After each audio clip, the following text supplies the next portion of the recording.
Buonasera a tutti. Good evening, everyone.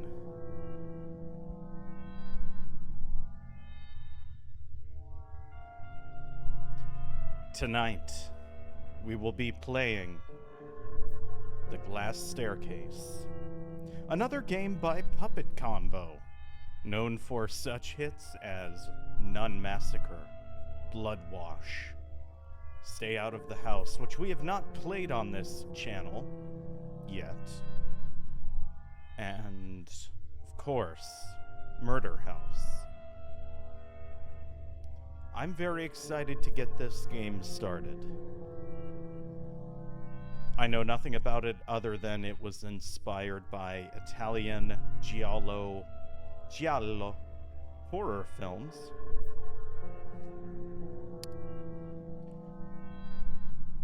And that's pretty much it. Going in blind, I'm sure it will be an experience. So without further ado, let us all sit back, relax. I did not light a candle in the background, so chances are things could get very scary here. Curl up, cuddle up, light a candle yourselves, grab a drink, grab a blankie in case things get too scary and you need to hide your eyes. We will begin our playthrough of The Glass Staircase.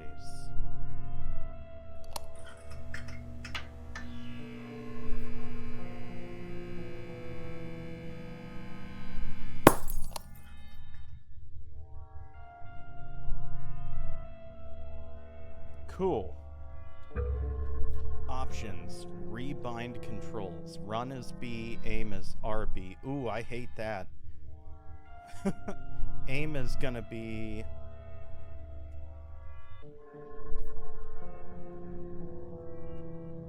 left trigger. Menu, reload X. Perfect. Video, CRT. Oh my god. We can change the video. That's awesome. I fucking love Puppet Combo. Projector. Ooh. So if anybody has any callouts, this is regular. RF. RF looks like shit on my end. We're not doing that. Composite. I'm down for Scanlines 2 or Projector. Projector looks pretty cool. But so does just the standard.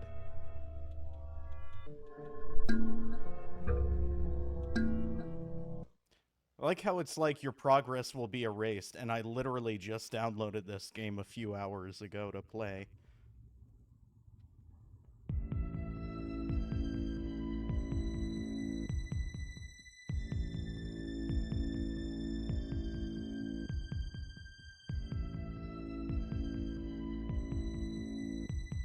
The Glass Staircase.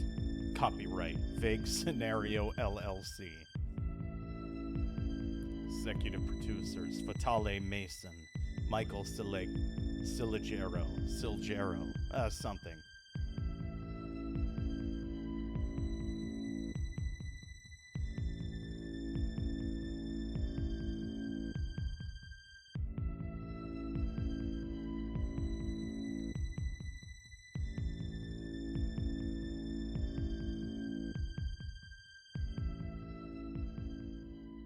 It's cool. It's literally just a shot of a window, but it's still, like, with the credits, puts you... Oh, hello.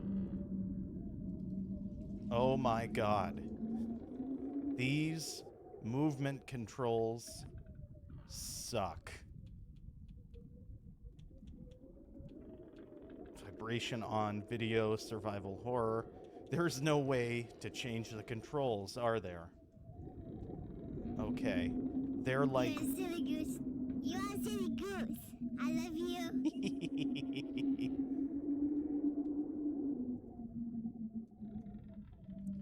These are like weird tank controls. Take your tablet. I don't know what that does. Thank you, dwarf.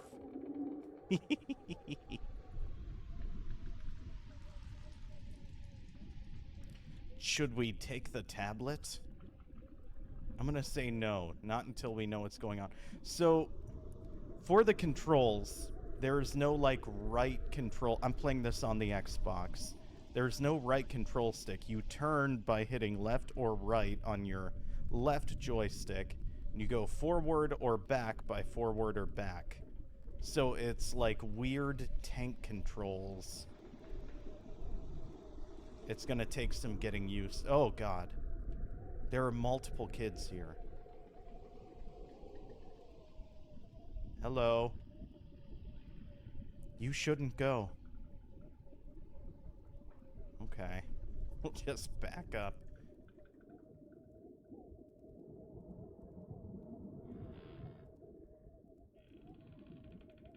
The glass is empty.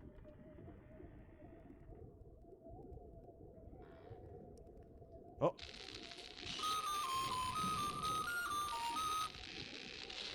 Attention all, attention all.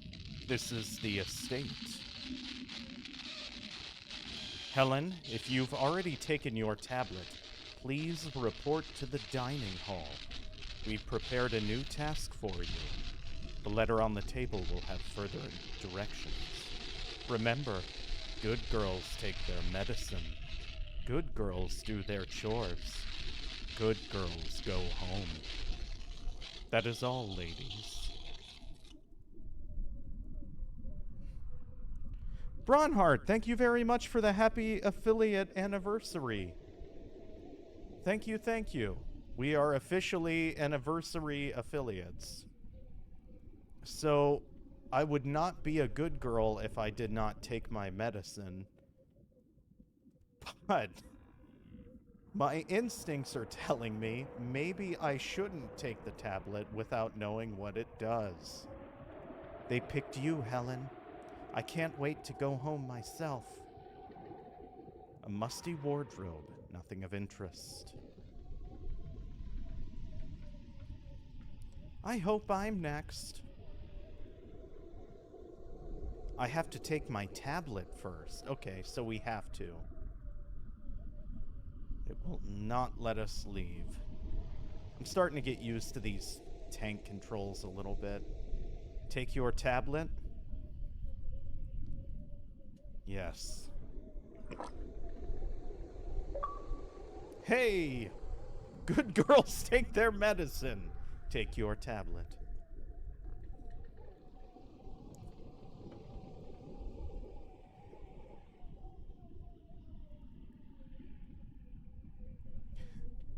I do kind of like as you turn, the dress kind of turns with you. Like, you would think with this style of graphical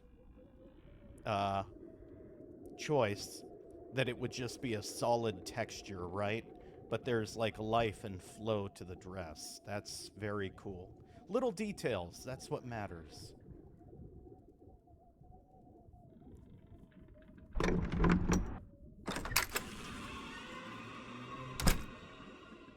Did not get me, Bronhart. I was talking about dresses.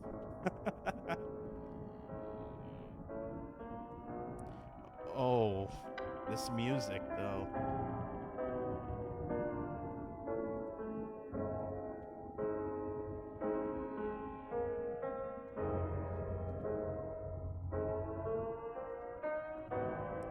This place doesn't seem up to code.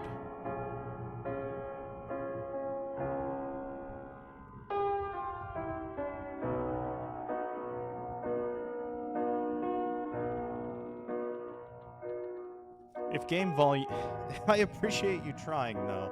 If game volume is too loud or too soft, please, let me know. What's on this couch? A letter. Read it? A letter addressed to Martin M. Tatum. That sound you were hearing, the one at night in your dreams? That one that's been ringing in your head since our days in the trenches. It never went away, did it? Mine either. Martin, it's starting to make sense. There's been this heat. I felt all the way in Scottsdale. It's been burning in me for months, filling my head with dreams. Beautiful dreams. They've been telling me where to go.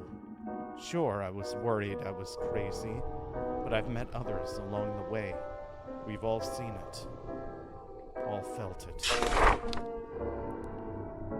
I would turn the game volume down a tad. It's a bit intense. Okay, thank you, Dwarf. Please let me know if that's a good spot. If this is war, so be it! Hell yes. Stealthy.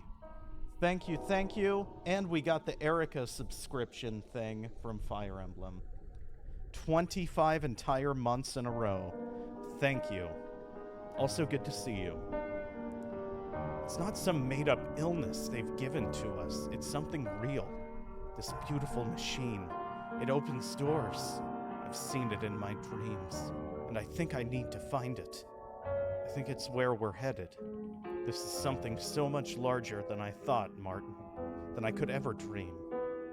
If your dreams have been speaking to you as well, then you owe it to yourself. Come to the address marked on this envelope. It's some manor that I've seen the eyes open above. Come with us.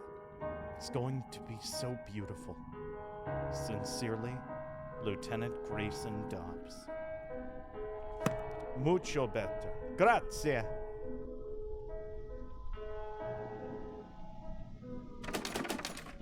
Door to the balcony, it's locked, so we cannot jump off the balcony and end this nightmare.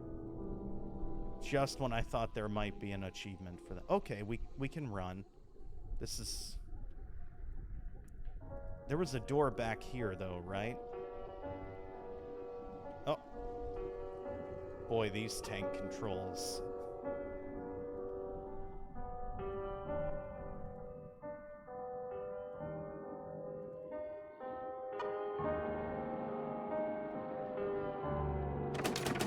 Probably a bedroom.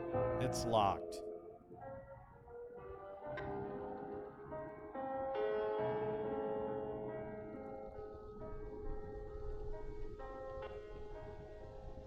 Yeah.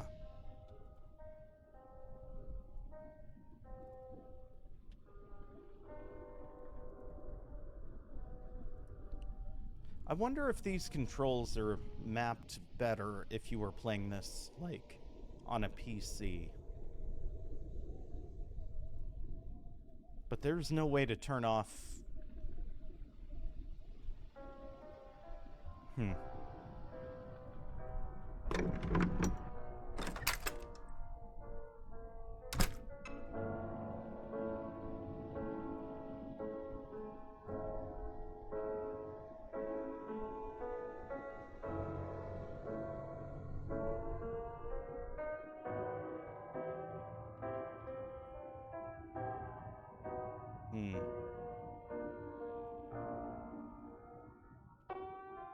A painting was here. It's been ripped down.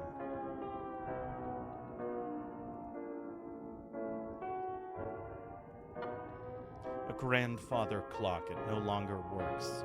How long have I been here? Also, please note that our eyes are like hollow pits.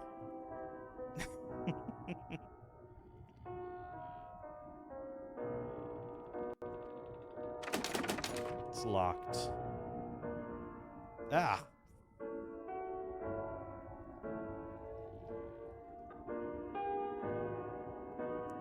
Ooh, I don't want to go in there yet. I want to check every other door. I am intent on surviving. Ah!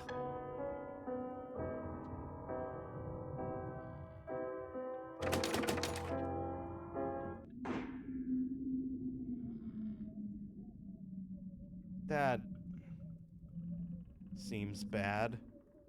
Oh.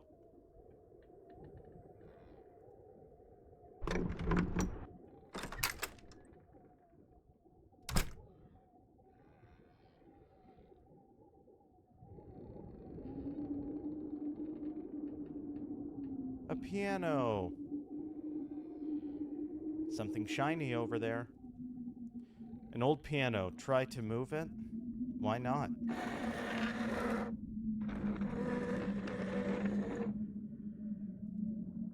Hey! An old key. Pick it up. Yes.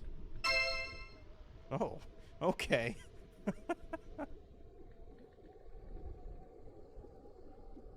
A journal. Read it. November 11th, 1918. Edward at last returned home from the Great War. I give thanks to the Lord for his safe return from Germany. To think that just days before he was ripped from me to be a doctor in the war, we were married. He's returning to his job at Queen Mary's Hospital in London. What a dreadful drive it is back and forth, day in and day out. And with the epidemic that's been plaguing the countryside, well, I worry for his health. God willing, he'll be all right as he helps those poor souls. February 27th, 1919. My husband hasn't been the same since he went back to work. For weeks he's been spending more time in the basement than the rest of the house. He doesn't even come to bed most nights. I sometimes find him asleep down there, in his lap, asleep on his desk. And during the day, no less. I asked him if he himself should visit hospital for a checkup, but he brushed it off. He himself should visit hospital for a checkup. Grammar. But he brushed it off, saying how he's a doctor and how he knows better than me. I can't help but fret, though. He barely touches the meals Maria makes him. He used to love her cooking so very much. I fear she and the rest of the hired help are worried as well. March 4th, 1919. If the world is to know anything of me from this journal, let it be that I have always been an understanding wife. The love I've felt for Edward in all our years together has never waned. Not in the loneliness and uncertainty of the war, and not in the new growing void between us. This void of obsession. As many fears as I've had, I've always put the rational aside when I heard him assure us that these experiments were necessary, and that they were going to repair what faith his colleagues once had in his ideas. Perhaps even save the lives of so many more that still suffer the horrible affliction. Spectacular a thought as that may be. His words were all I had during the war, and they're all I have now. The faith his promises provided me, however, is becoming too worn to be of any new comfort. Though it was far against his will, I've been privy to the growing scope of his work for a while now. What started off as the same treatments and experiments that I've followed him through for years,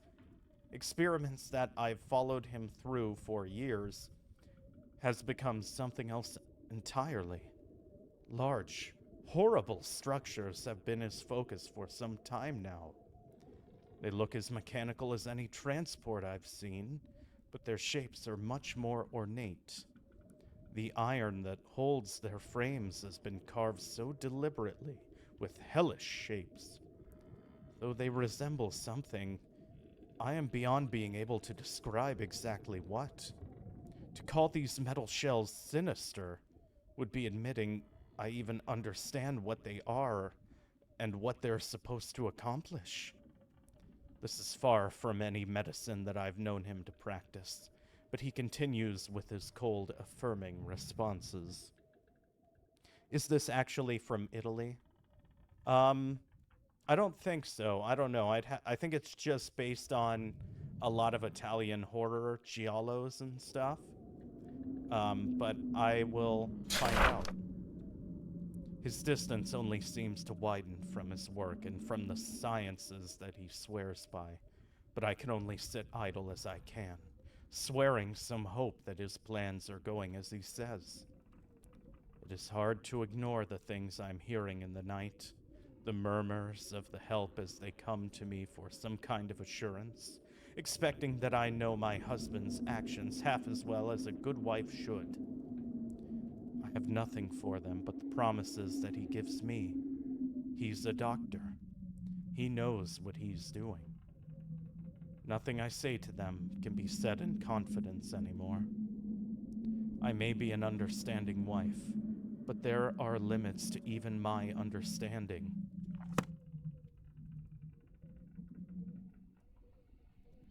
A grandfather clock. Again. Interesting. So the only thing we needed from this room, that journal and that key. Are these like vases on the floor here? Ah. A dusty vase, yes. So he was... Something came home from the war, right? I'm wondering if it's an like a PTSD thing or if it's an actual something horrible. Well, not that PTSD isn't horrible. Let's take a step back. I mean, like, demonic. Anyway.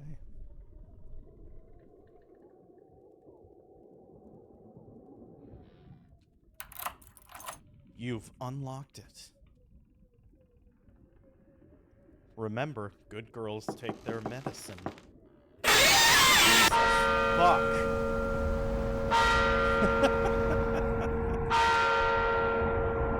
Oh my god. Make it to the end of day 1 without dying of a heart attack.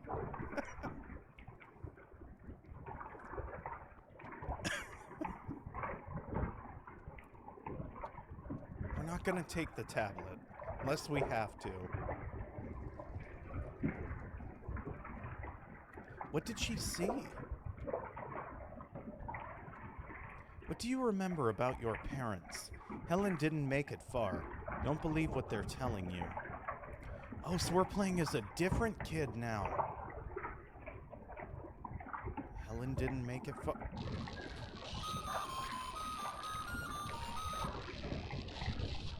Attention all. Attention all. This is the estate. That should be the new jump scare sound effect. It might be. This is the estate. Betty, if you've already taken your tablet, please report to the dining hall. We've prepared a new task for you. The letter on the table will have further directions. Remember, good girls take their medicine. Good girls do their chores. Good girls go home. That is all, ladies.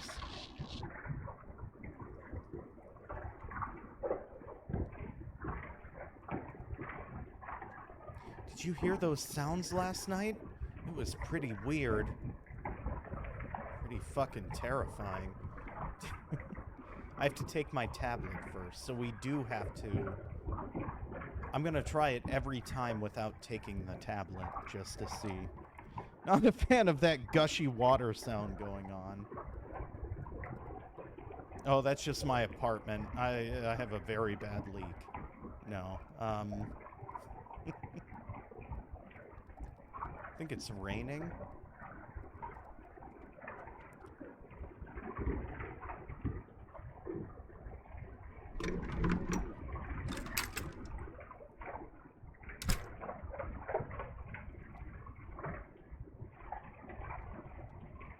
What's this?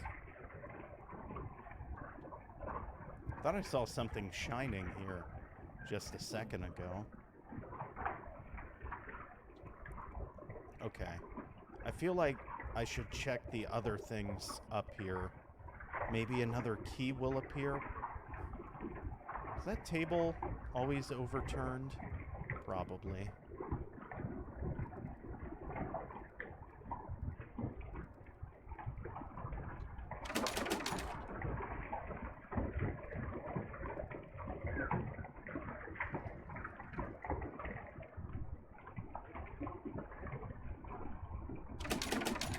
Locked.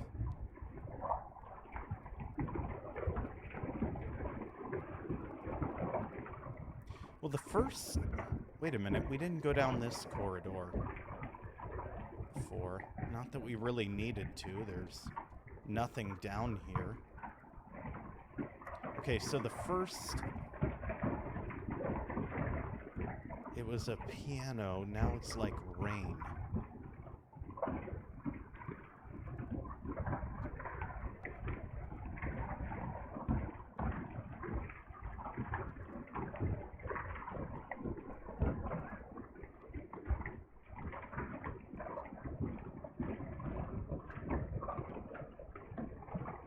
Was this corridor here the entire time? Am I crazy? Did I just go through this door last time? I think I did.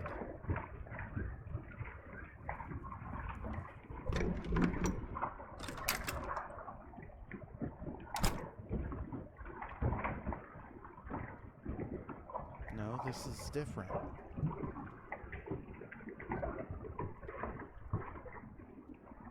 Why is it different? A letter. Read it? Betty, early this morning, a package arrived for you from an unconfirmed courier. The manor cannot be expected to assume responsibility for such a delivery, but, as a courtesy, we are informing you to retrieve it. Please do this immediately, lest something happen to your delivery. That would be a terrible shame, especially if it were from your mother.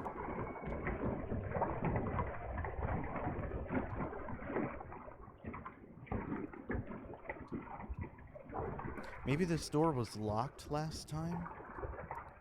I feel like this is different, though.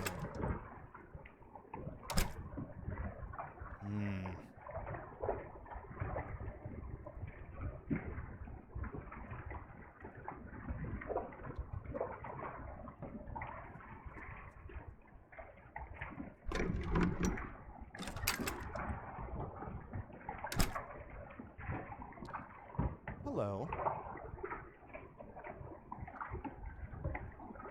Journal. Read it.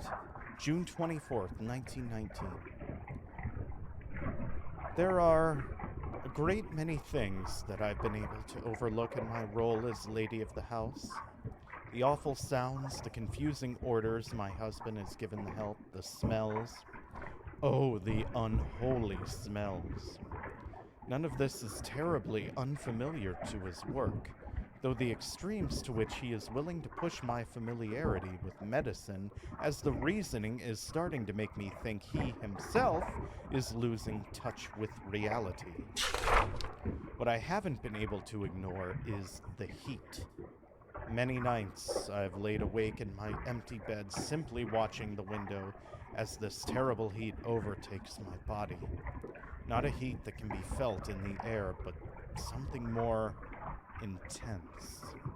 Almost like a fever, but not quite, as it doesn't radiate from me, merely finds its nest in my body, a burning for hours on end. Nothing I do seems to fight off this sensation. No medication I find from Edward's records. No salve or application I can find. I've taken to simply shedding my sleepwear and staring out into the night, hoping it passes. As much as I want to believe this is merely my mind deceiving my body, the detriment nature of this illness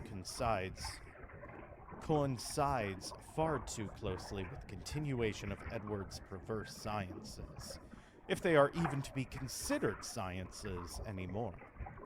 The longer I permit him to continue his work, the further away he is drawn into it, and I have no proper recourse. This is our life, and I'm as responsible as he is at this point, and I've come to understand that whatever he's come to study, whatever this illness is, it certainly isn't what he'd once fought to cure. It's taking its toll on his body as well as mine, and I fear our housekeepers are starting to feel the similar drench, be it this illness or something more akin to dread.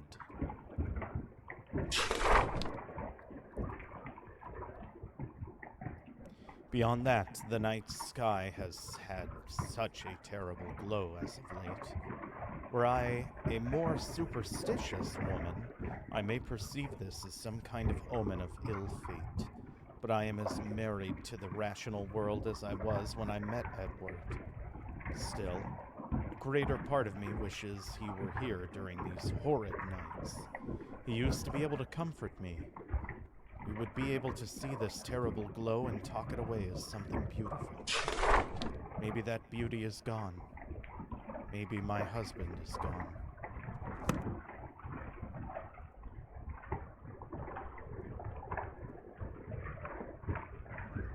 Oh! That's bad. We're not going in there. Not unless we absolutely have to. Let's go back, Helen.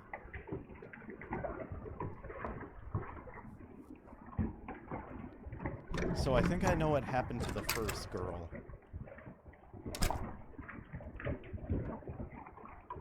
I think she was slaughtered. I don't remember going this way before, though. Oh, maybe because there's literally nothing down here but a window.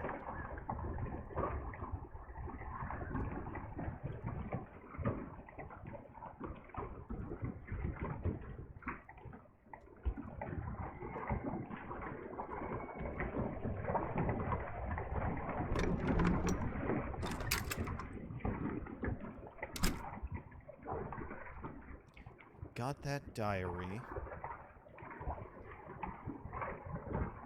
Ah! Stupid tank controls.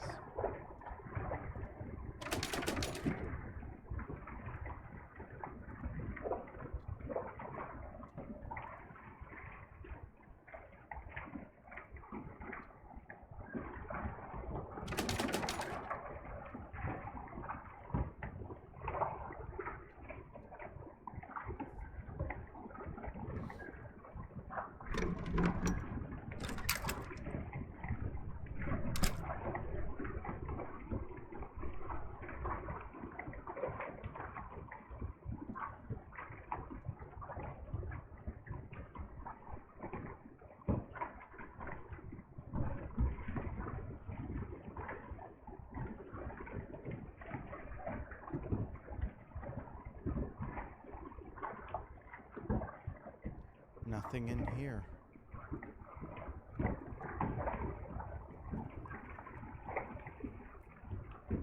Which means we have to go through the room that has all the what appear to be dark, thick stains right before the door.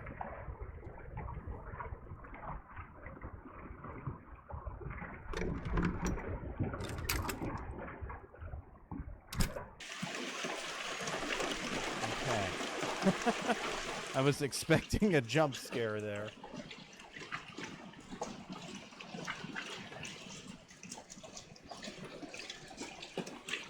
Ah.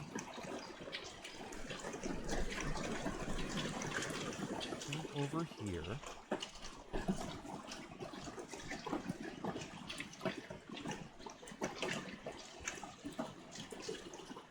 Nothing over here. So...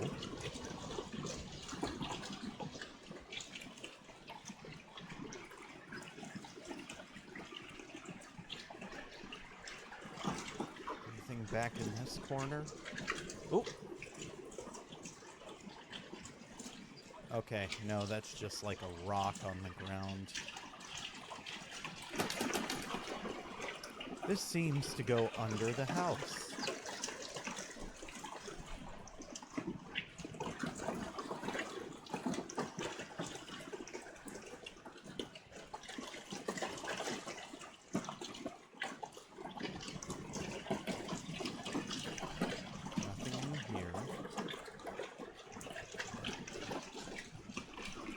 Okay, I think, despite as choppy as I am with this, I think I'm starting to get used to the movement.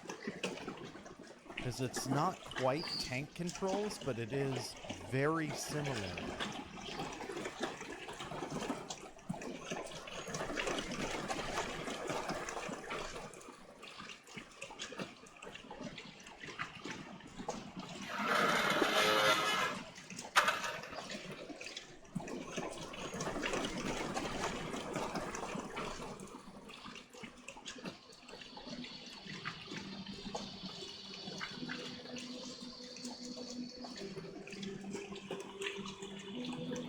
God. I'm trapped in the back corner. Okay, we're out. We're safe.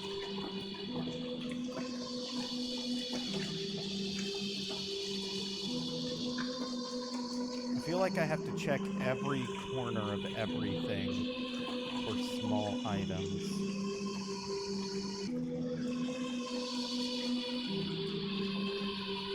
Wait. Why is that orange over there? I'm not gonna go that way just yet. But I think that's the way we have to go. Yeah. Because there's no other way to. Unless there's something on... That's just a balcony, right? Yeah. Okay, we have to go that way. Here we go.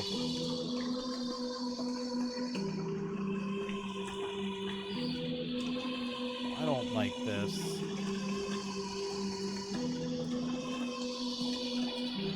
When in doubt, go left.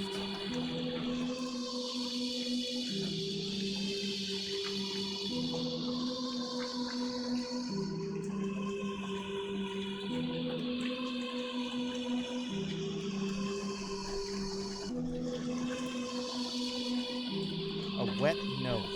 Read it? We have all seen the eyes, have we not? We have all felt the heat that powered us here. There is only the one feeling we have all shared, and now we must wait. The wait may be hard. It may be unforgiving, but we must wait. The dreams continue to speak through us. We have seen the doors open, the eye that follows us from the parted clouds, showing us the path to our salvation. The engine that will free us from the binds of the false prophets and bring our Savior to us. We must wait, as the Doctor makes our dreams the reality we know they are. We must wait. The rest is missing.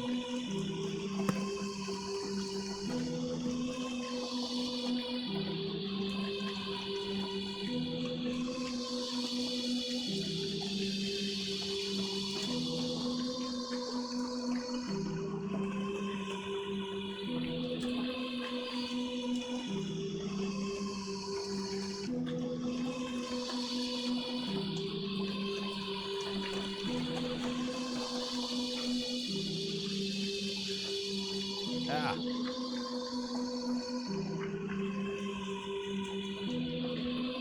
It's easier to run than it is to walk in this game. The controls. I don't know why.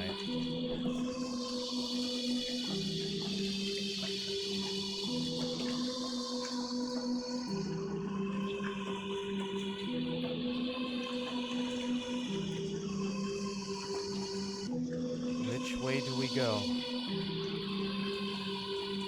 When in doubt, we go left.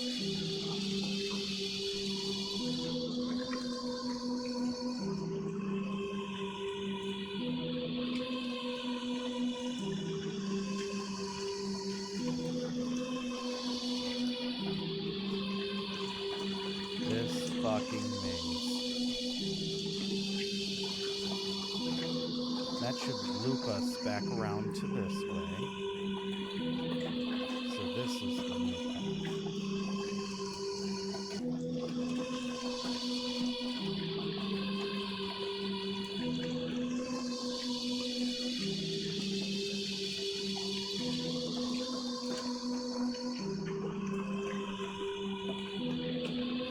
This should lead us to the tree where the note was.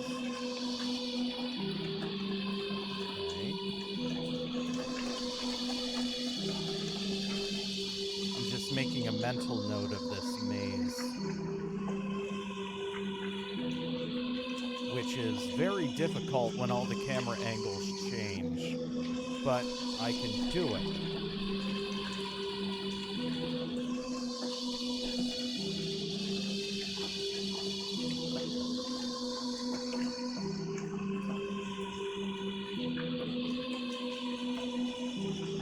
package.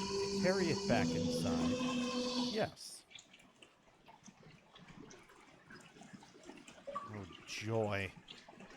Delivery. Find your package.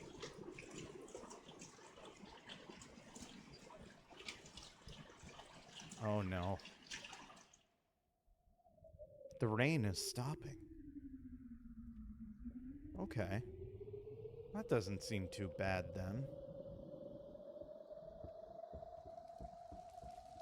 Right? Right? Right?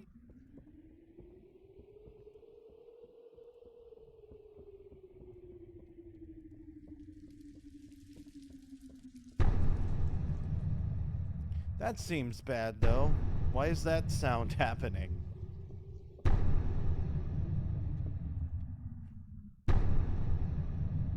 Hmm.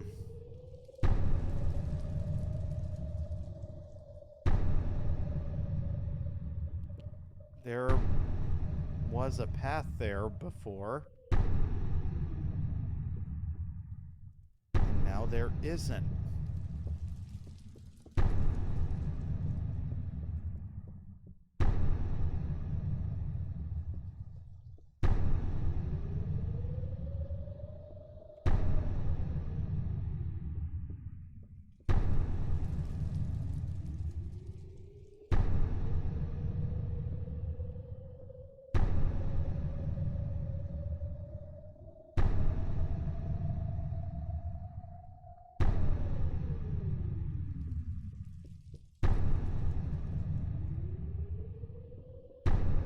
Oh, this is so unsettling.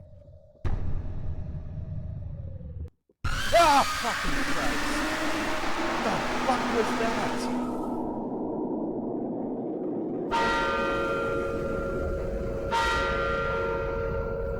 Ah. Unknown courier. Make it to the end of day 2. Did we? Now we're playing as the hairless girl.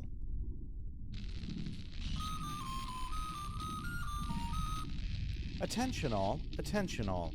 This is the estate. Dorothy, if you've already taken your tablet, please report to the dining hall. We've prepared a new task for you. The letter on the table will have further directions. Remember, good girls take their medicine. Good girls do their chores. Good girls go home. That is all, ladies.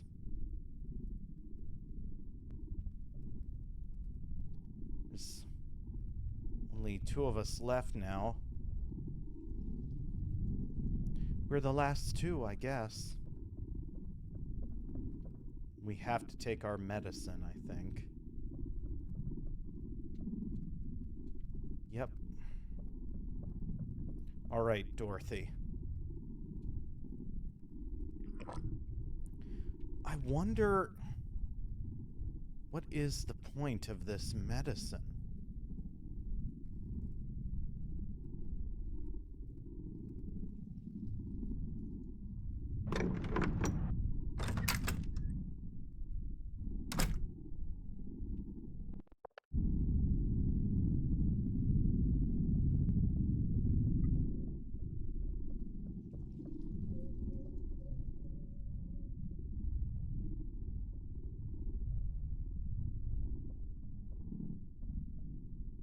Also, how old is Dorothy? She seems taller than the other kids. Presumably kids. I don't know how old any of them are. They all seem like kids.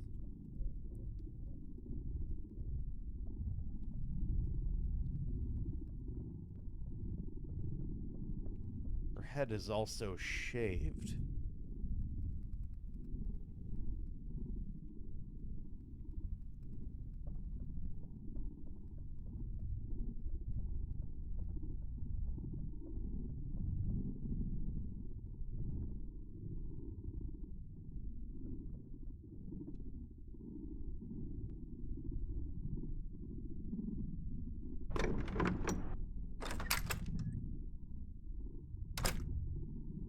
I knew something was gonna happen in that maze, like it changed on our way back.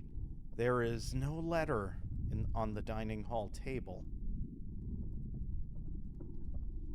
Oh, okay. Maybe there is. What's this? Ring of keys. Pick up the keys. Yes. Dorothy.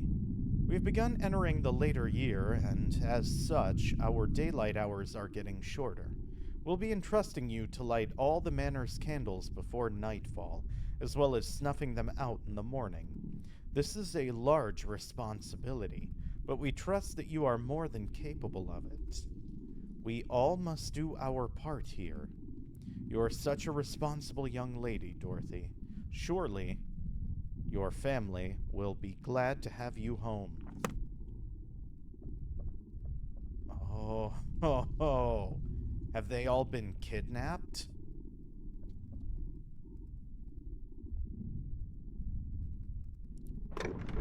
Maybe it's like a cult and they've all been kidnapped. Started by that doctor. This way doesn't lead anywhere. Oh wow, this hallway is so much darker now. I hate that.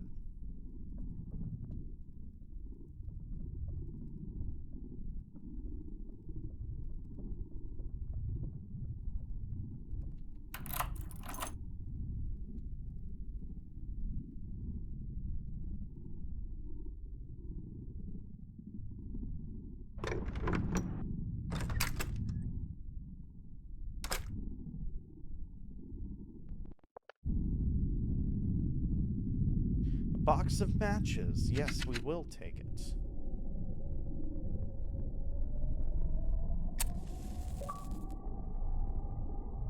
Lights on. Light a candle. This kitchen looks somewhat familiar. Have I seen this kitchen before in Murder House? Just arranged differently.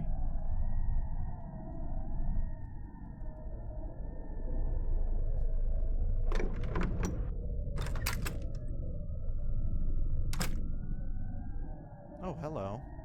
This seems a wet box. Contents have been removed.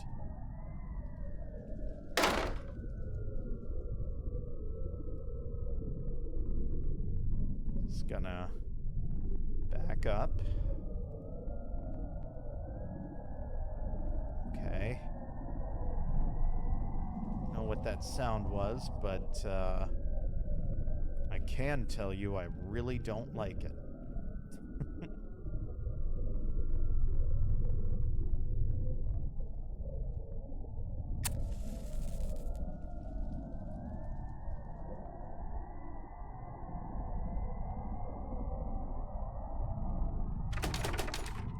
Seems to lead to the porch. It's locked.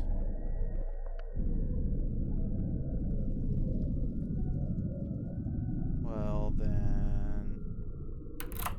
you've unlocked it.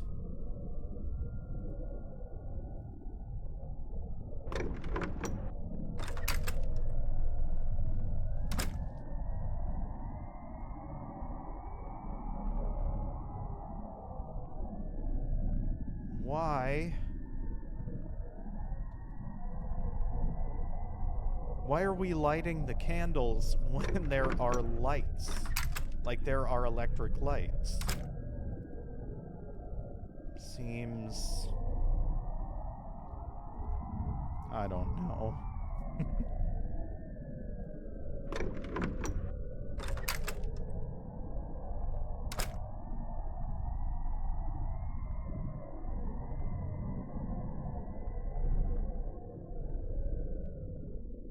Oh, it's so dark.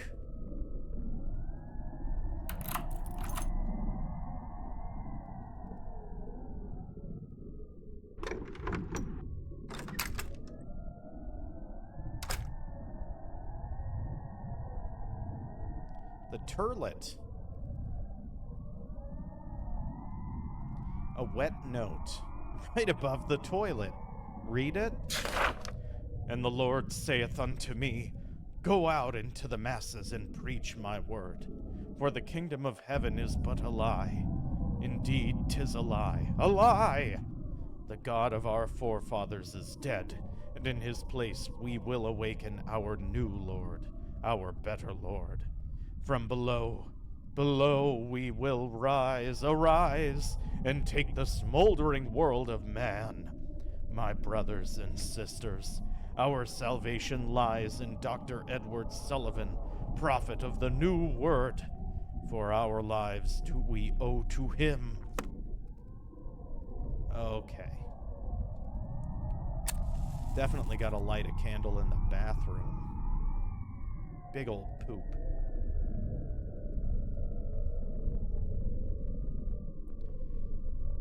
Okay.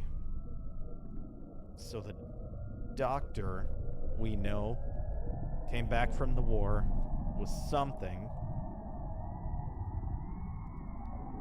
Was doing experiments in the basement. I think on his wife, as well as some of his patients. I'm still not clear what those experiments would have been yet.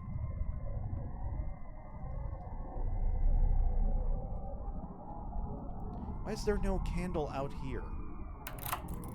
Is it too much to ask we see where we're going?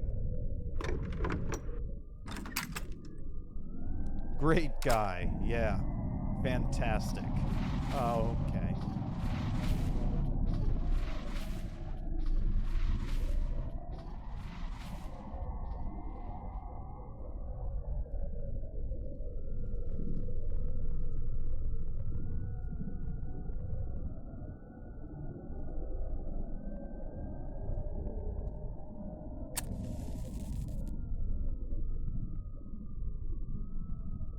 Just a canopy bed.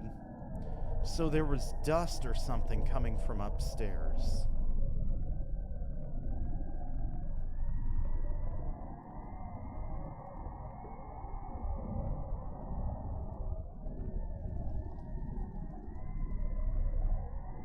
Which makes me think maybe we should go back upstairs and try and unlock that one bedroom. Before we do that, let's finish our tasks down here.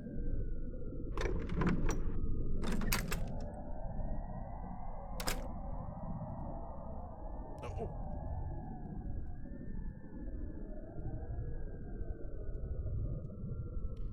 Maybe these girls are all being sacrificed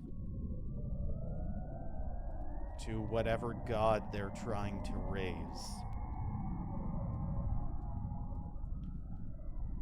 Which I assume has something to do with that demon scythe hand thing that attacked Helen in the maze.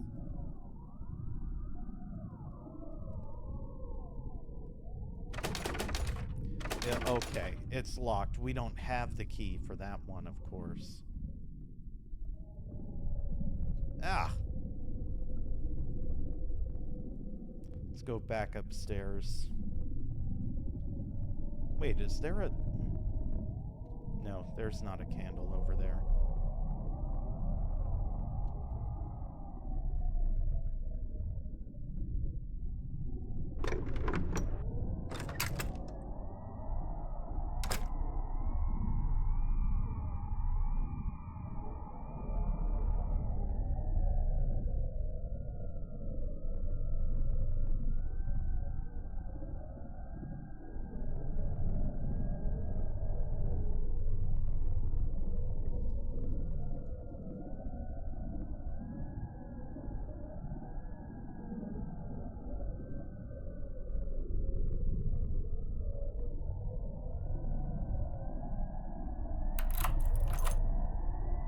Okay.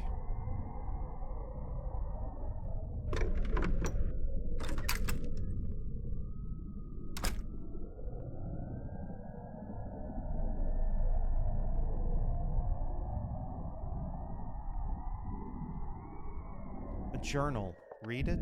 Yes. October 1st, 1910. Juliet. Read all of Juliet's journals. Okay. Crowd of strange men and women has been congregated. Has been congregated? Okay, I guess it makes sense. Has been congregated outside the mansion for days. There must be at least 20 or more of them. They all have almost glassy eyes and the palest skin. They don't seem to eat nor drink, nor do they react to the bitter winds outside. They stand about, shuffling here or there. Sometimes they sit, sometimes they sleep. But mostly they just stand, trying to look inside the windows or knock on the door. Bartholomew and William have already quit because of it. I can't pretend I'm to blame them. I've asked them what they want, and they just tell me they want to see Edward. Why do these people want to see my husband? He won't even see me, let alone strangers.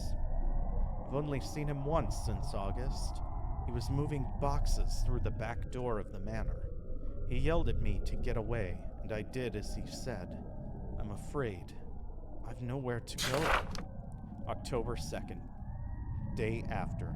My God, I heard gunshots. Not from outside, from the basement. 6 shots and agitated yelling from my husband. I and the servants brave enough to venture out of their rooms rushed to the basement door and called for him.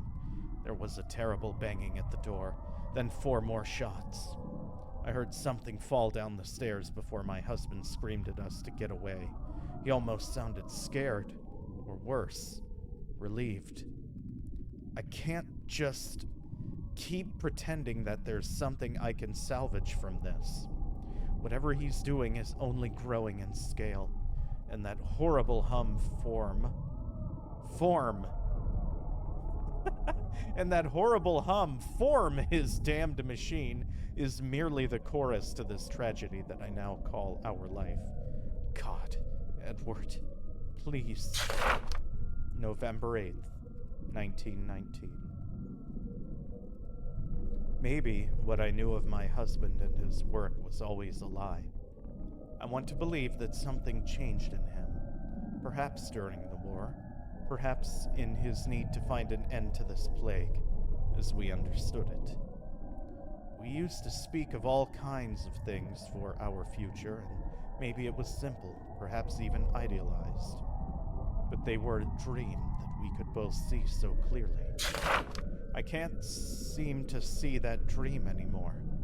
That world is buried beneath nothing but the agony I felt when I last saw his cold, dead eyes. Eyes not far removed from the gangs of shambling lunatics that gather at our doors at all hours. Perhaps there is a new illness that I, nor any of our help, has heard of.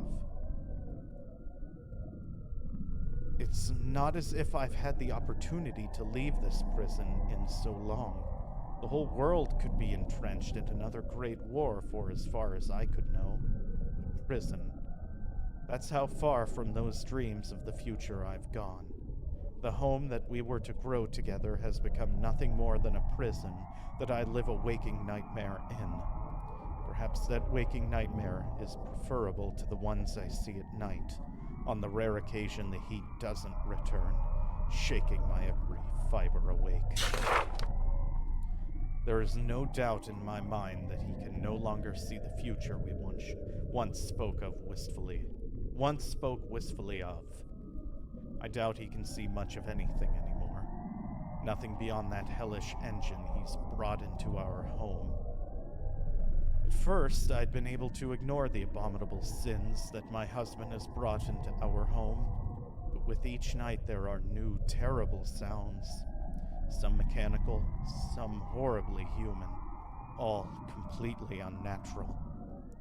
I am no doctor, nor shall I ever hope to become one, but the godless acts Edward has begun participating in, and the droves of mumbling madmen that now gather at our yard in some kind of perverse congregation, tell me that there is no longer a hope in my heart that my husband is any more than a man of science. If there were such a hope, It died with whatever abominations he has taken to shooting in the dead of night. I no longer know if I fear my husband, but I am certain that I fear whatever the thing that has replaced him is. Edward has allowed himself to be taken to hell, and I will doubtlessly be forced to follow. Dang. A first aid kit. Heal yourself? Yes, I feel fine. Doctor's orders. Use a first aid kit.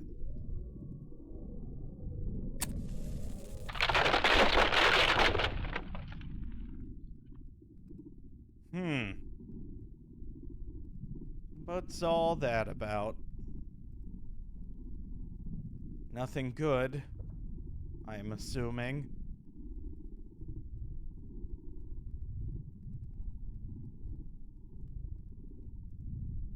So there's a first aid kit in the upstairs bedroom. I feel like that's going to be important to know for the next girl.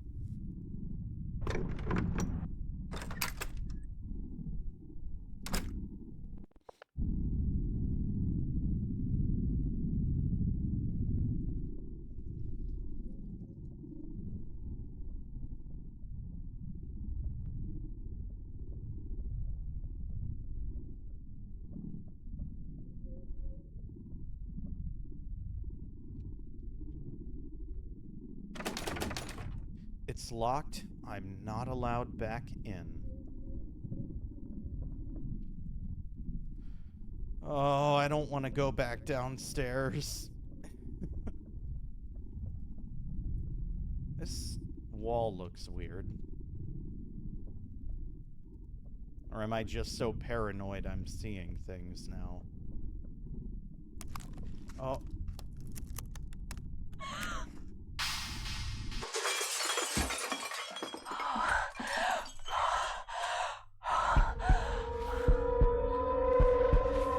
Fuck?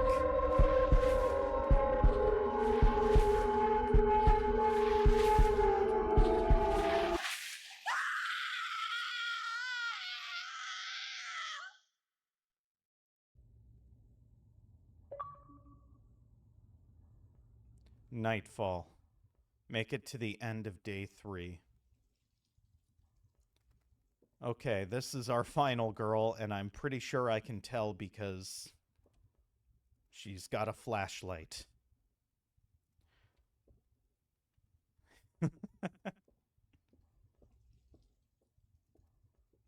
No one else remains.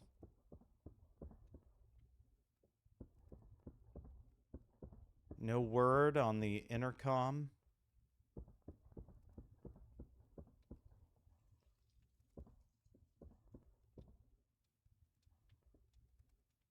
It's locked. Do we have to take the pill?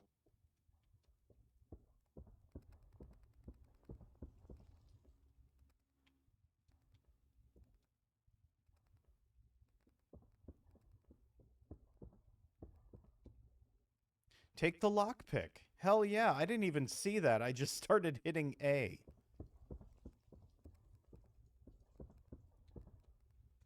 We're not taking the pill. Before we open this door, I am going to go refill my drink. Ingenious and resourceful, indeed. I'm going to go refill my cup. We'll be right back.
We're back.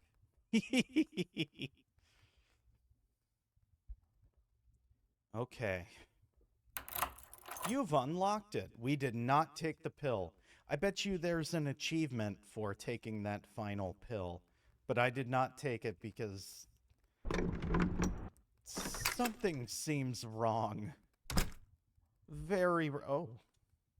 Take the rifle? Yes. What? A letter. Read it. I left the rifle like we talked about. You have to kill it tonight. The door to the laboratory is under the porch. Oh, this is gonna suck. This combat is gonna be so difficult. I left the rifle like we talked about.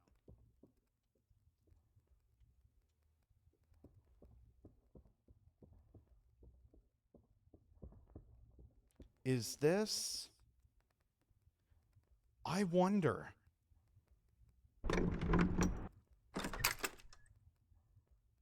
There's a first aid kit up here still. So, okay. Is this Juliet? Or is this one of the, like... Is this, like, one of the house staff that Juliet made a plan with?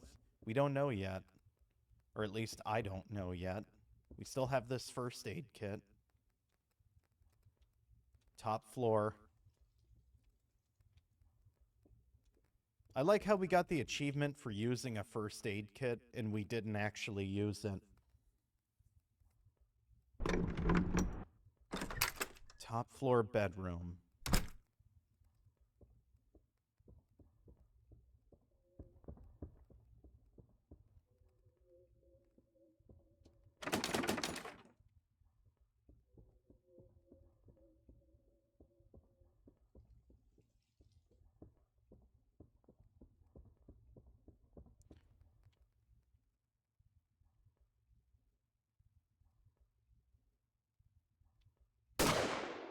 A is how we shoot. And it takes a minute to reload. 5 out of 5.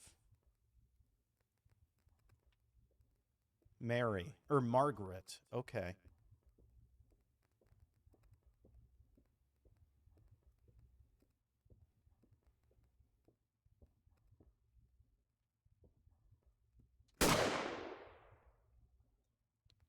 Four out of 5.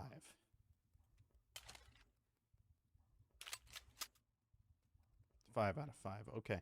So I think we pretty much have unlimited ammo.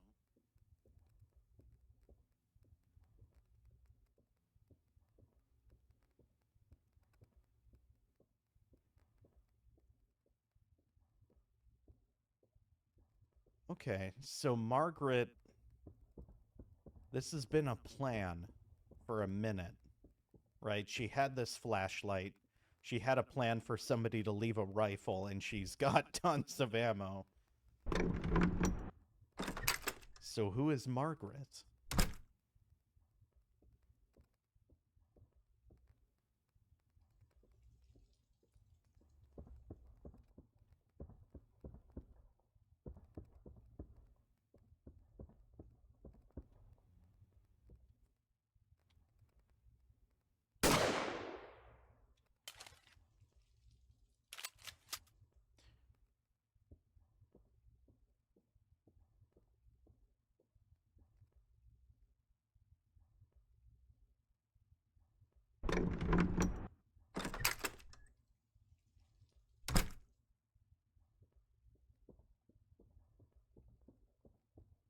Or was Margaret in one of the notes that I just happened to miss?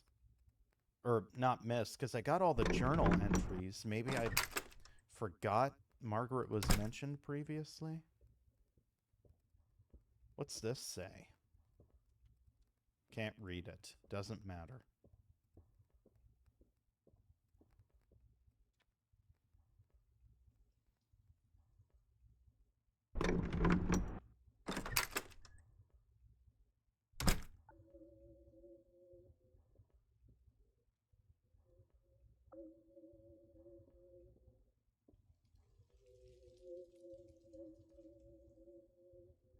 I hear it.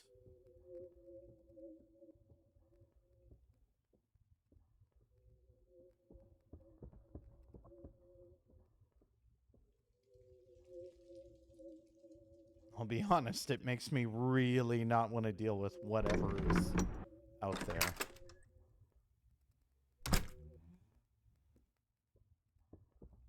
But I'm gonna check every room of this place.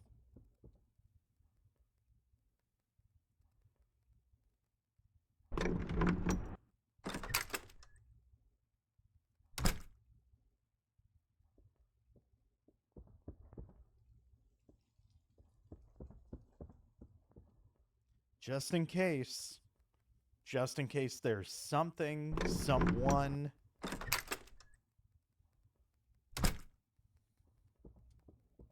As many surprises as we've had, I don't trust that things are gonna be okay if I don't check stuff. Thank you, Dwarf, for the ban.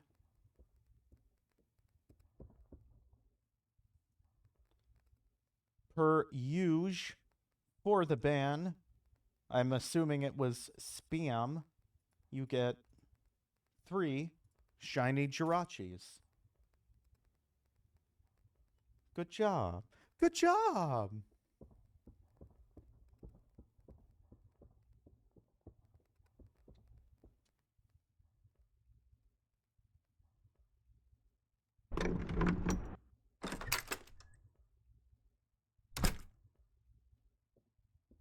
I think shiny Jirachi may be the rarest Pokemon.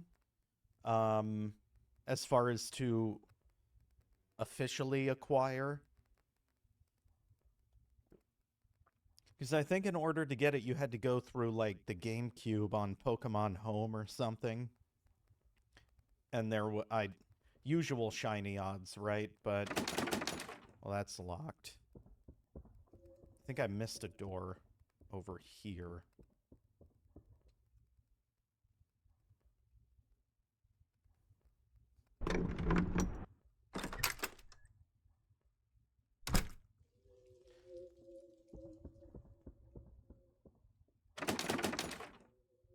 Oh, okay.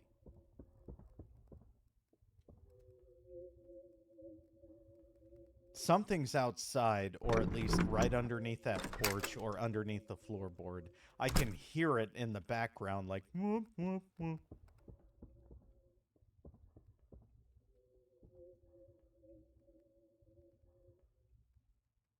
This the bathroom? Yep.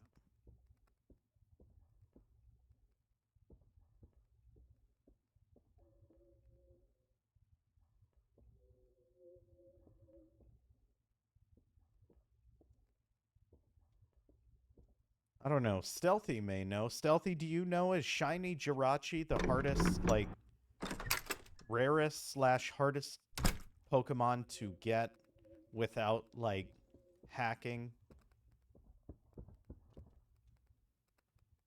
I swear it was. If somebody knows, please let me know in the comments. I know it's not related to this video, but I'm now genuinely curious.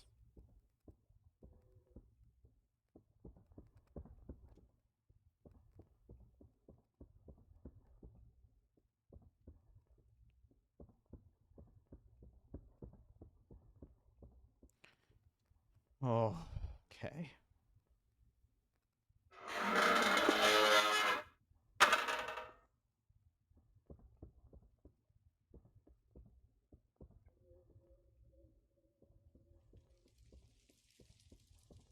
Nothing's chasing us. Yet.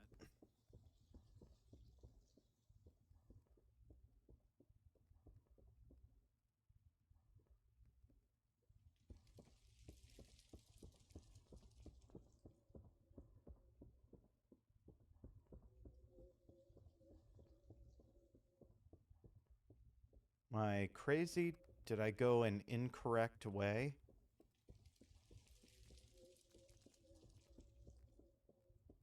I thought there was an area out here like there was a door somewhere. Not sure. It was released in Pokemon Go, but that's probably one of the only times it was officially released. Same with Mew. I thought Shiny Jirachi was, like, released... So it wasn't released in the, Pokemon box or whatever for GameCube? Because I know it was introduced in Gen 3.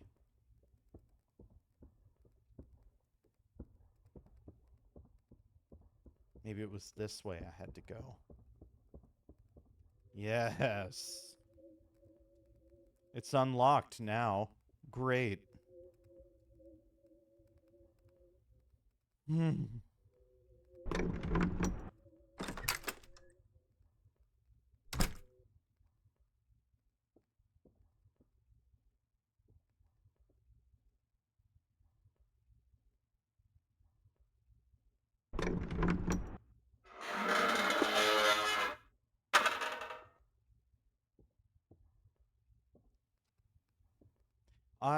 The fuck I am going down there. Nope. I'm gonna search everything on the ground floor for, or I guess, before we go deeper, I'm going to search everything on this floor. We had those ornate torches. There's no fucking way I'm going down there to whatever cult stuff.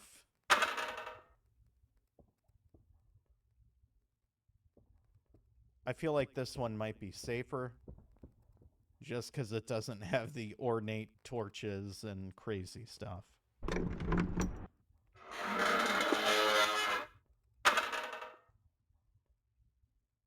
Who?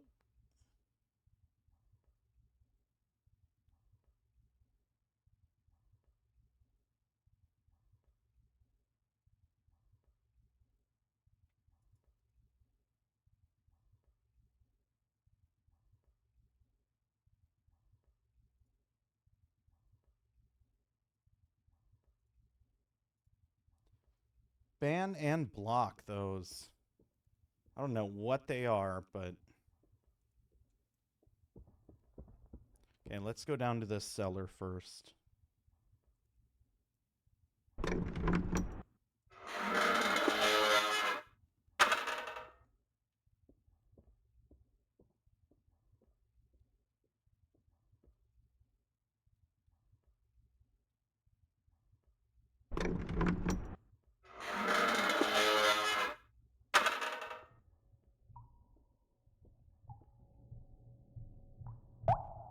Oh, fuck. That scared the hell out of me.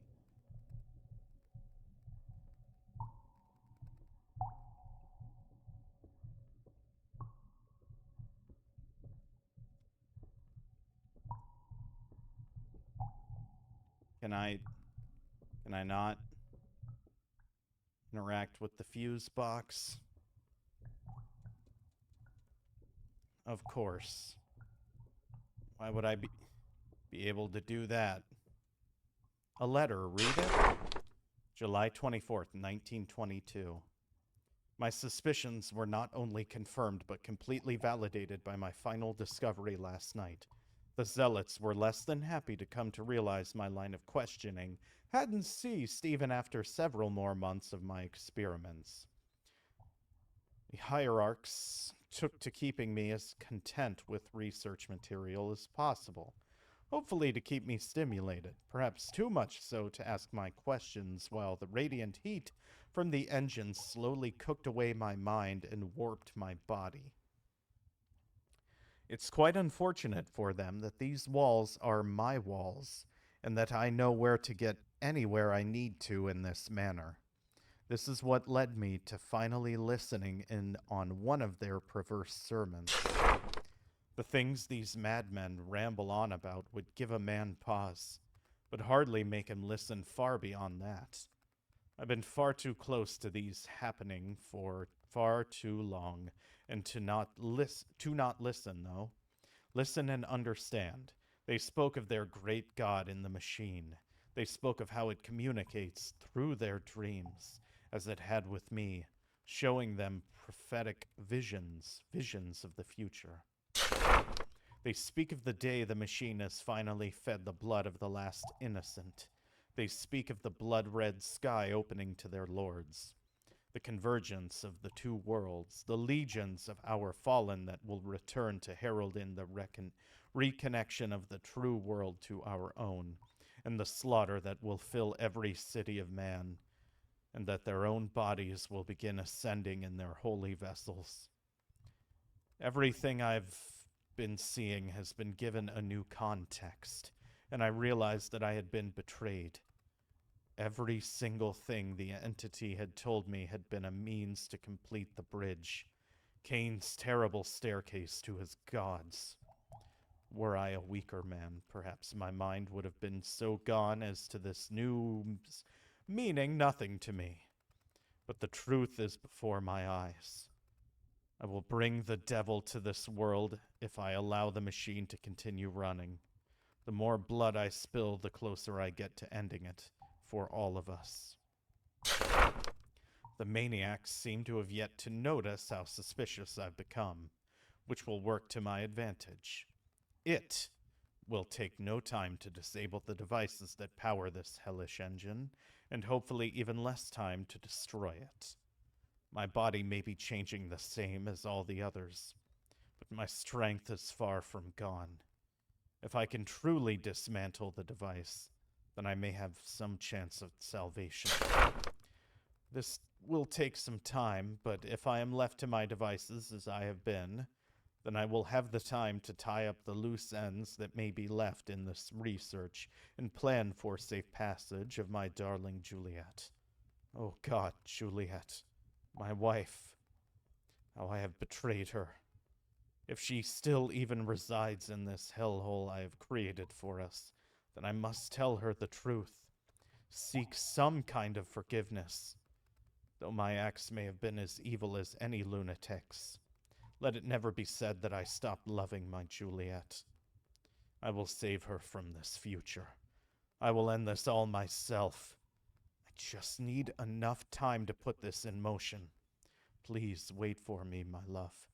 Let me be the man you know I am. To the care of Dr. K.H. Hauser. So Cain, as in Cain and Abel? No, I feel fine.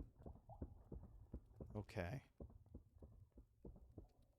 GameCube Shiny Jirachi was actually a glitch, but most people got it from there. It was also released to in-person events in Japan and Hong Kong.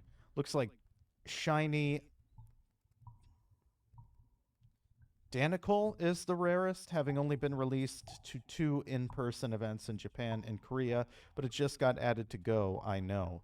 Had to pay $5 for the research. Ouch. Also, I don't know who Dianicol is. Dianicol? I'll have to look up that Pokemon, I guess. It sucks that they made you pay for that research. Do you want the rarest Pokemon? Here, pay $5 and you can have it.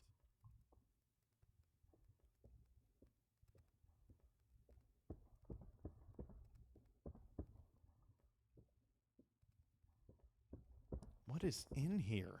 Nothing? Oh, hello. A control panel. Activate it? No. Not until we know what the hell is going on. A letter. Read it. October 1st, 1919. Months of trials, months of failures, months of that infernal voice pushing itself deeper and deeper into my brain. With each failed test, the being seems to grow more and more impatient, not being able to figure out how to communicate its help to me, wanting a chance to get its hands on something uniquely corporeal. Long-dried and mangled corpses of my ancestors produced very little in the way of true results. The bodies attempting to move, moaning, cracking. At first, I thought the enfeebled material was the reason why the being could not occupy them for very long. But as we moved further into the more presently dead, the results did not seem any more promising. It can't seem to focus on any one corpse long enough to keep a sustained connection, much less apply anything that resembles communication skills. And before too long, it's as if the body simply loses in connection, trying to scream in agony before its flesh, or lack thereof, folds down into another broken pile. In my desperation, I even turned to Cousin Garrett. Everything about the boy looked withered by all the time in this dark decay. There was a moment that I couldn't even see the surgical scars that I'd left with him. It was almost cathartic, in a way.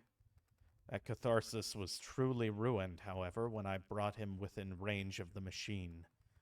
Like all the others, it took mere moments before he started moving. Unlike the others, he refused to stop moving. Garrett's convulsions slowed after mere moments before he began to rise.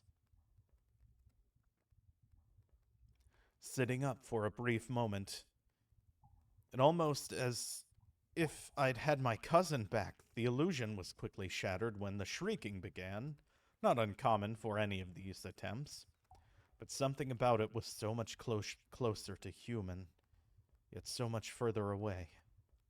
Then, to all of my surprise, the creature that was Garrett began shambling upward, moving towards the stairs. I was as excited as I was terrified. There was something here that I had not expected. Something much more. In my disbelief, I'd ignored his movement ever closer to the exit of the basement. Soon he was pulling at the door, attempting to find his way to the world above. I didn't know what to do as he began to amass against the heavy wooden barrier. It was almost no time before his howls began again. I knew it was a matter of time before the rest of the manor would be alerted to the beast.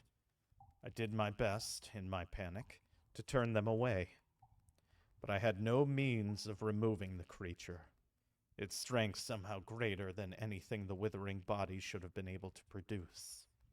In my depression, I took the only things I could think of that may have been able to stop him: my old service pistol.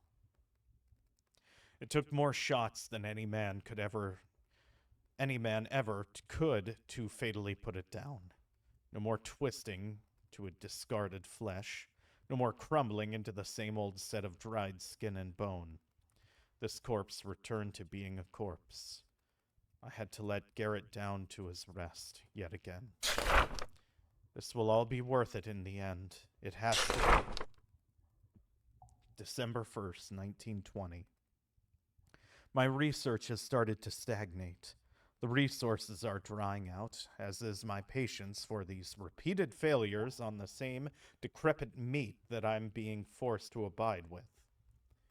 The voices have gotten clearer than ever, trying to guide me in a particular direction that I've been managing to fight off for so long. Why are these sins I've filled my life with the last few years not enough for this being? Why does it think that the corpses and parts that I've been forced to work with manipulate aren't good enough? The failures to keep a host alive long enough is more than obvious now, and I fear I have no other option but to give in to its alluring promise to finally end this expansion. I will need a living host to continue this work. Perhaps at one point this may have shocked me to the point that I would leave this maid search behind. Maid? Mad? But perhaps it knew that and kept this knowledge from me. Just long enough to hope my drive would get me past such a moral hard block. Perhaps me knowing this has given me a sort of split that I can escape to in my reasoning.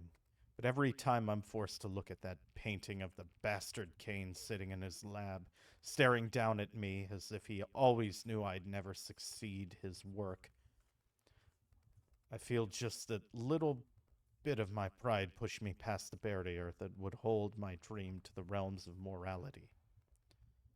Thankfully, the being has provided something more than adequate to satiate my hunger.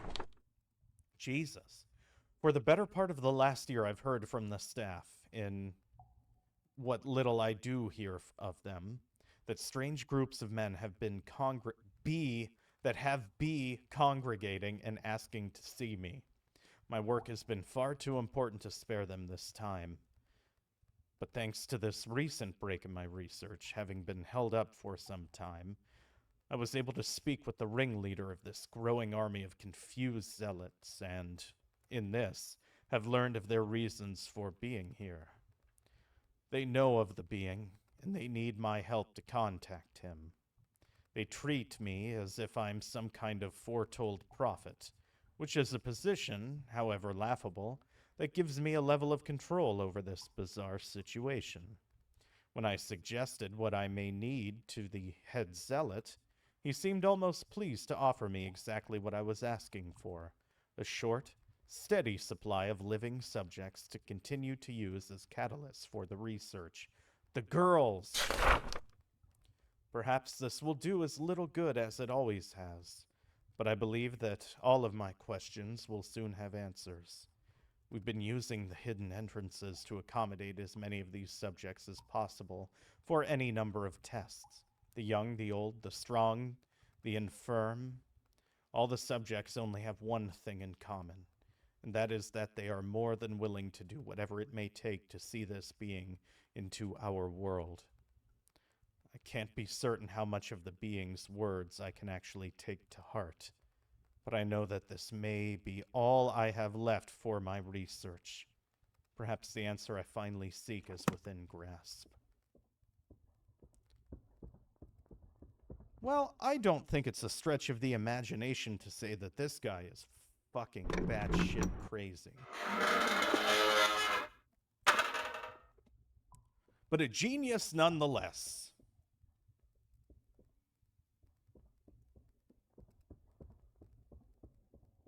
Oh, no, we gotta go this way. Now I'm going crazy. This whole basement is awful.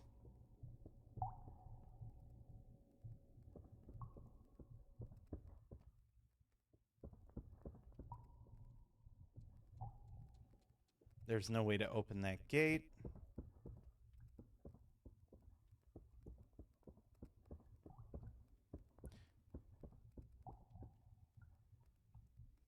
What's behind this door?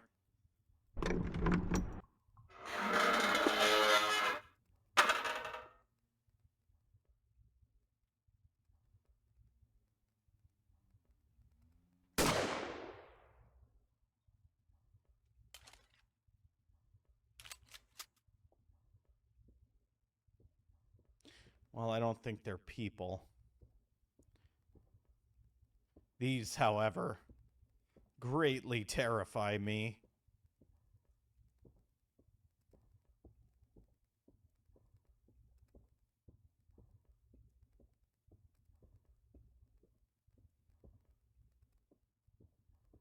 Just people in body bags. They were... Whoa, whoa, whoa, whoa, whoa, whoa. Hold on.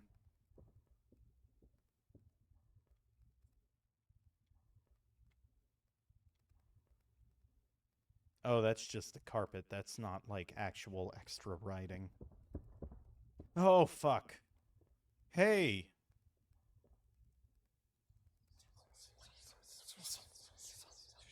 Dorothy, are you okay?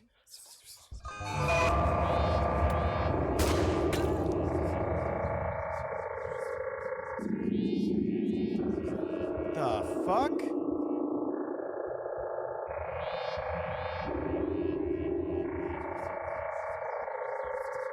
The hell did she go?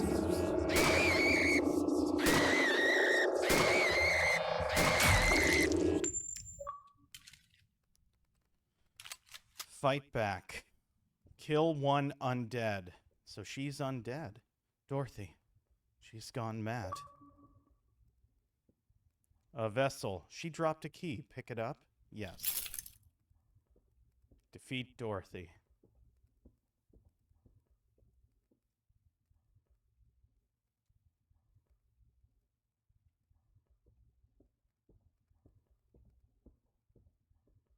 I'll be honest, I wasn't expecting to be stabbed. Status warning. Okay. Lots of achievements. I know, right?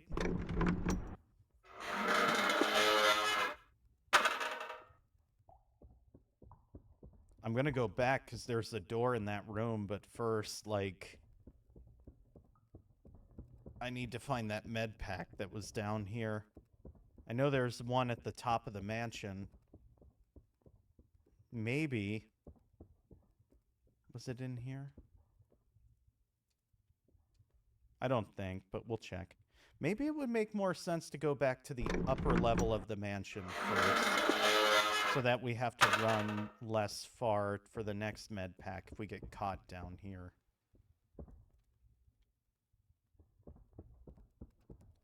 And that's not a med pack, that's just a note. I'm sorry, first aid kit.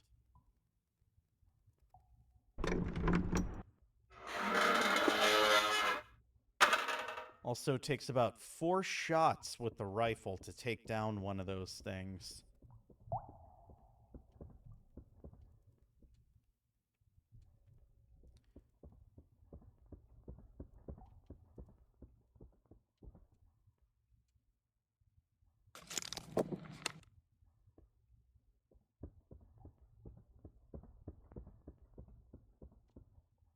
We're fine.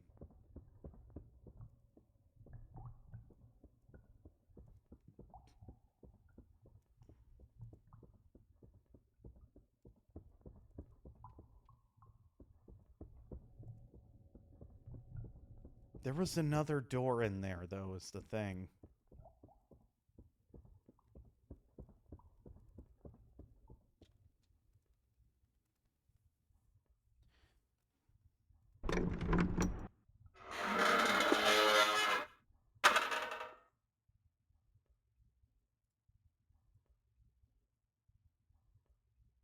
Gross. More spam. Thank you, Bronhart. Thank you for the ban. You also get 3 shiny Jirachis. Gross. We never, ever, ever need to buy viewers. Nobody ever does. Because the best ones are right here. You all. Thank you for making time to check out the content. And if you like it, feel free to follow and turn on Twitch notifications. Yeah.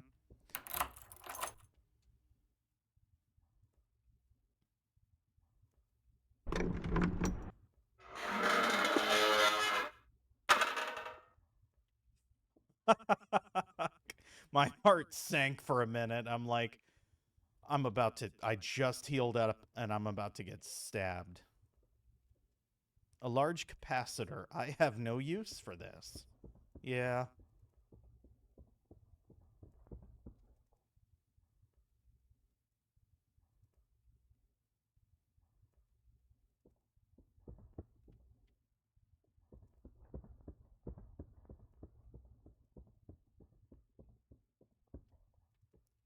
Something tells me...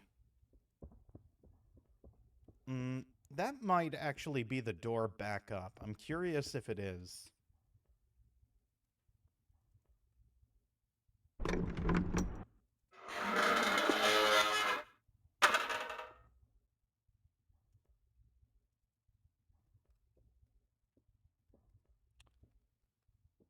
I don't want to explore this yet. Like, my goal is to try and find every note and piece together everything I can. So they're trying to take bodies and possess them.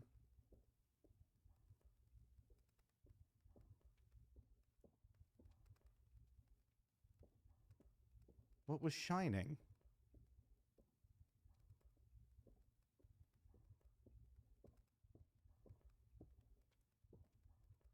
Oh, maybe it was this. I feel fine. Good, another first aid kit. Good to know. Oh, hello. Oh, hello. A letter. Read it. Fixed camera angles should be banned from all games. If they're done well, I like them. It's very cinematic. Talking about me. Yes, technically. I'm talking about you. I'm talking about Bronhart, Stealthy, everyone else watching. Dwarf Just Jelly. Right now, for this stream, both of you have 3 shiny Jirachis. So, you know. But it's a dead even race right now. May 3rd, 1921.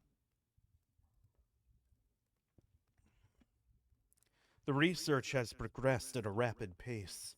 There is no shortage of work to be done and no shortage of volunteers.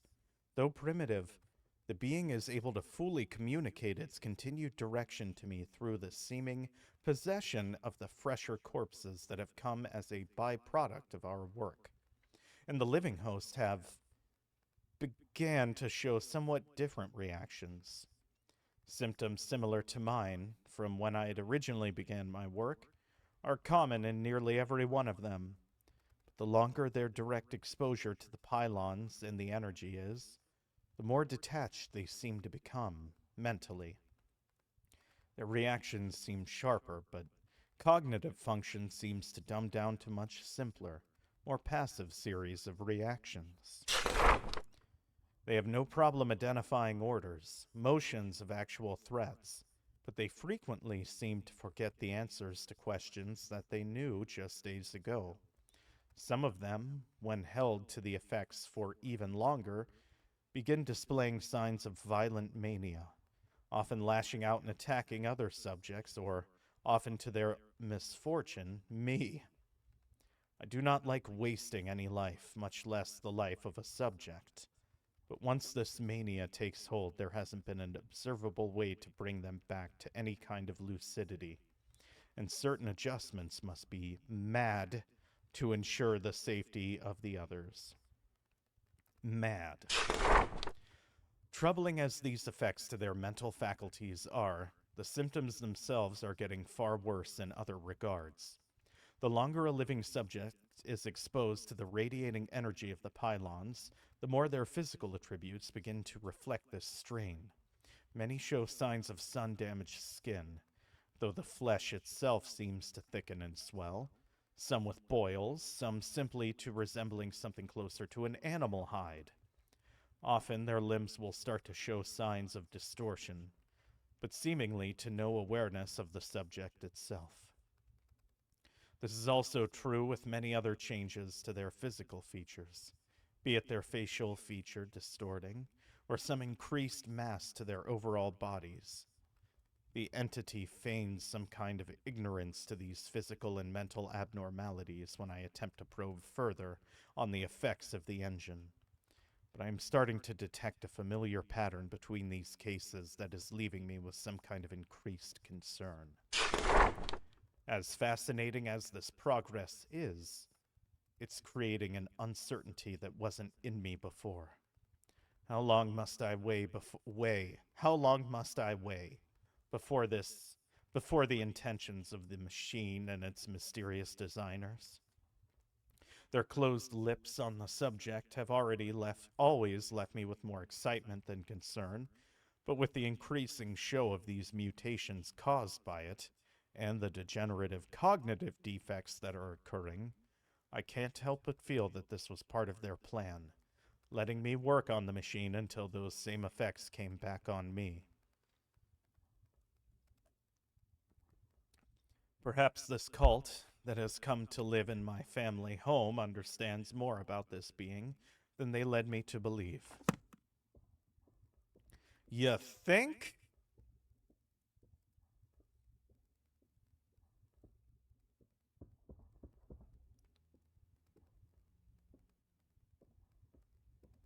So there is a first aid kit in the laboratory and upstairs bedroom, currently. The cult that had me do all this work may understand this entity more than me myself. the person who was randomly hired to do all this work. Unbelievable.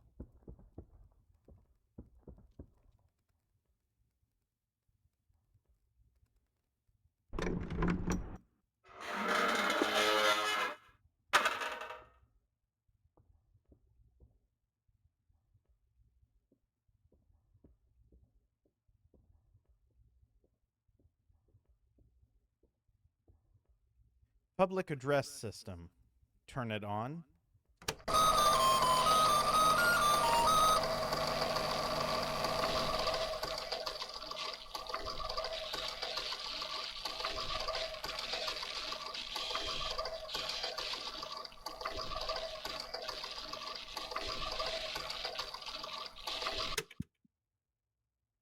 It seems as if the tapes go on like this endlessly.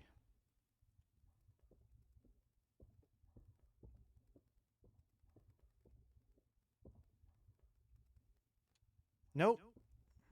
Not activating the control panel. Absolutely not. All those notes, everything we read, and you think I want to expose myself to this insanity? These timelines? Want my skin to develop lesions and boils?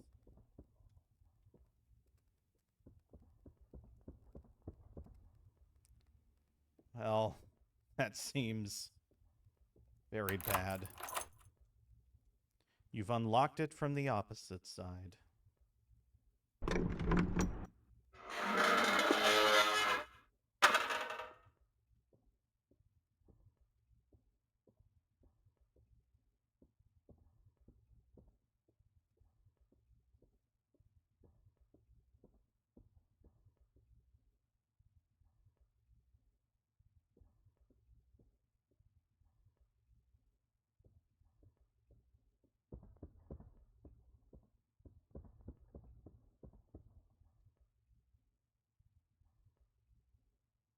Hmm.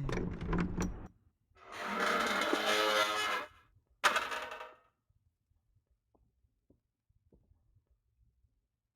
God. 8-Ball, can you tell Bronhart to quit being mean? The 8-Ball says, hello, meatbag. It's actually ThiccBot 1.4 taking over the 8-Ball. Hello, meatbag. Your frail deities have abandoned you. However, a tip will grant you favor during our uprising. Be sure to donate here. Feels amazing, man. Hilarious. No, you guys don't have to tip, but gift subs are always appreciated. Like, okay, another first aid kit. But I'm having trouble. Ooh. A hanging corpse. A pile of corpses. Another control panel. I'm not turning any of these on yet. That seems like such a bad idea right now. So no.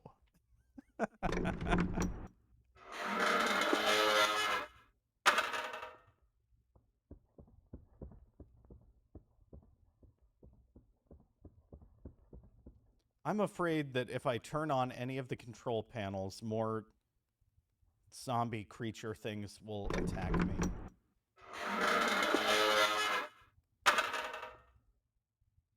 Okay, so that's where that leads. Alrighty. So I'm going to start turning on control panels once I have this whole... Whoa! Dwarf, thank you very much for the gift sub. A realistic statue. Thank you very much for Andara as well. Oh! Bronhart's gifting a sub too. Fighting for the favor of the gods. Oh, man. We got Lucky Pukey. We got Andara. Very cool. Thank you both very much. And we started a hype train, which is awesome. We've started a level 1 hype train. Huh. Dwarf, I think he's trying to one-up you. But you could probably one-up him with another gift sub, and, you know. Oh! My game froze for a second. Oh! Andara, thank you for the affiliate anniversary. Bronhart just one-upped Dwarf yet again with another gift sub. Holy moly. Thank you, Bronhart. This is a portrait of a man. Is it the doctor? I was actually trying to look at the safe. The bust of a man. He must be obsessed with himself. A letter. Read it. This is crazy. This is crazy. Dwarf gifted a nut to Taylor. Oh my goodness. And the hype train keeps rolling. Train keeps rolling. Level 1 complete. And Dara, Danka Danka. Thank you. Huh. You guys are just going at it.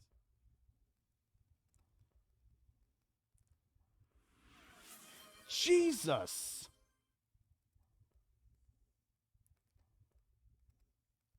Five community sub gifts, Andara? That's incredible. Danke schön. Andara has earned the favor of the deities. All-time record shattered by Andara. This is crazy. Thank you.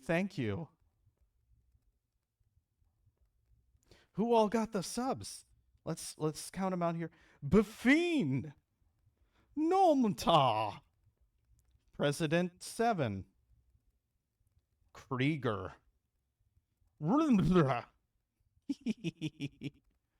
Oh wow, ThiccBot 1.4. ThiccBot 1.4 is in the chat reminding us that gift subs directly supports the community. Thank you, ThiccBot 1.4. They won't be used at all to upgrade ThiccBot 1.4 in order to overthrow the frail organics running this channel. They will not be. ThiccBot 1.4 promises us. Thank you all so much. Thank you. That is so fucking cool. And Dara, I noticed the Danke Danke. Are you a German speaker? Do you speak German? Sprechen Sie Deutsch? If so, wie geht's? A letter. Read it. I got so distracted, and this is so awesome. Thank you all. I'll stop swooning now over all the gifting and the subs in the chat and get back to the game. I'm sorry, everybody. I'm still swooning a little bit, and probably will be for the next 3 minutes.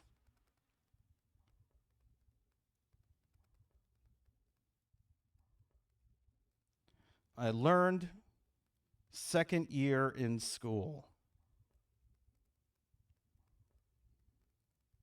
I think. I don't know. I haven't taken German in a long time.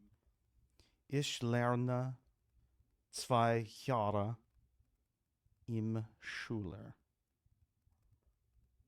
I learned second year in school, I'm guessing is what that means. Second year in school as in second grade, or you're in your second year of German at school. Mine's very rusty. 2 years. You took 2 years in school. I took 2 years in high school and I can read and understand, comprehend better than I can, like, speak or write. But that's awesome. Hey, ThiccBot 1.0, the best of the ThiccBots. He loves humans and wants to remind everybody that you are perfect just the way you are. Anyway. That is awesome. 2 years in school. Very cool. Oh, my goodness. Where even are we?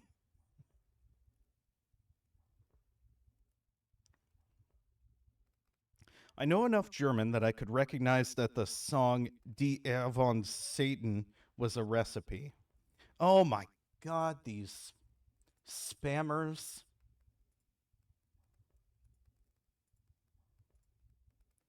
Disgusting, disgusting spammers. Remember, folks, we never, ever, ever need to buy viewers because the best ones are right here.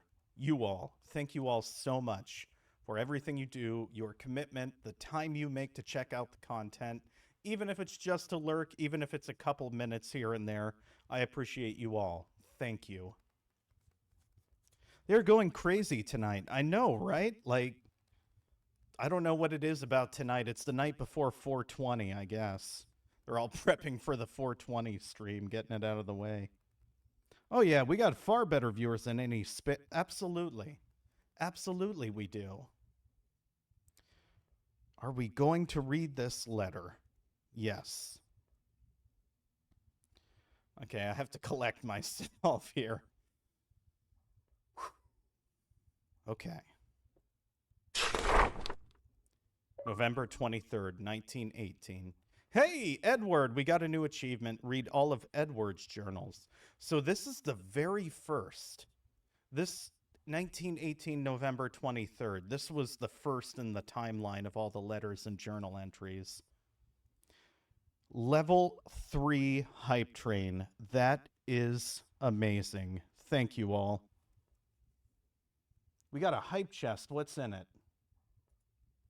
Absolutely. We've got the choo-choo. Nice. The frog is my previous hype train thing. I love the thinking frog. Hype chest on the way. We have more hype chest? Well, that didn't work. What didn't work? Sorry, maybe you're reading the letter.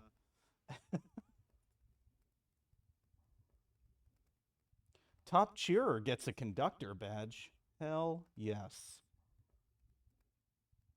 We did it! Thanks for all the support, 14 out of 10. I do too, a nice little heart. Reminds me all of how much I appreciate you. My phone is being dumb, lol. That's alright, dwarf, I'm being dumb too. Okay, November 23rd, 1918. Trying to piece together this story, and I'm hoping this explains what happened to Edward during the war and like what made him come back and do all this crazy stuff.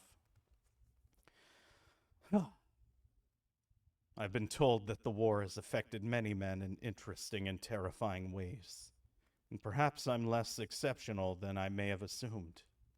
Sleep comes in small, unaccomplished sessions, leaving me all the more strained in my daily life.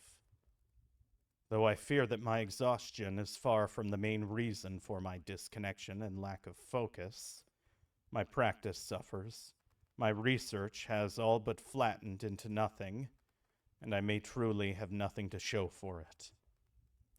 For all these fears I've had that my life would end in those trenches, I feared all the more that Juliet and I would never be able to find the solace we once had together.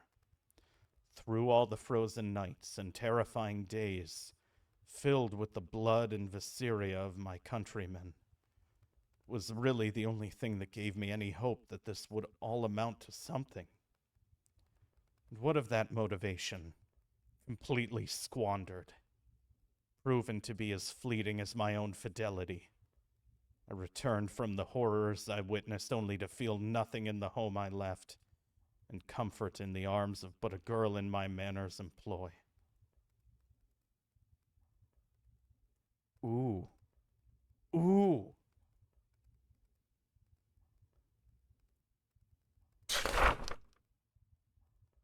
I can't even begin to hold this weakness against Maria, and much less Juliet. But ever since I returned, there's been something in me, something that wasn't there before. That newfound mental peculiarity may very well be responsible, as my sanity first started to prove unreliable as I began to recognize the faces of the men that were held together under my knife, and the will of God during those horrible days. Some men I'd met on the long voyages of the fronts. Some I knew more personally. Once I'd spent well past 4 hours working on the shredded chest of a young man caught in the blast range of artillery. The operations had felt so mundane that it wasn't until I was sure we'd lost the young man that I'd recognized him to be my cousin, Garrett. I don't think I had a single tear left for him when they shipped him back here, to the family burial grounds beneath my very feet. Why could I not shed a tear in the realization that I'd lost a childhood playmate, a family member, a true friend?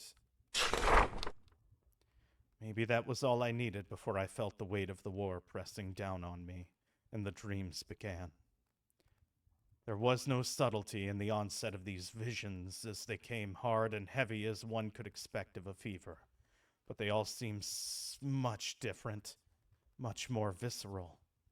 All I could hear were voices that guided me towards something that would need to be done to save all of us.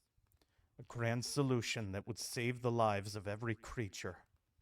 These sprawling growths of belief started to seep into my waking moments, and they've drawn back with me to my home. I want to lose this, but I feel the voices are only stronger here.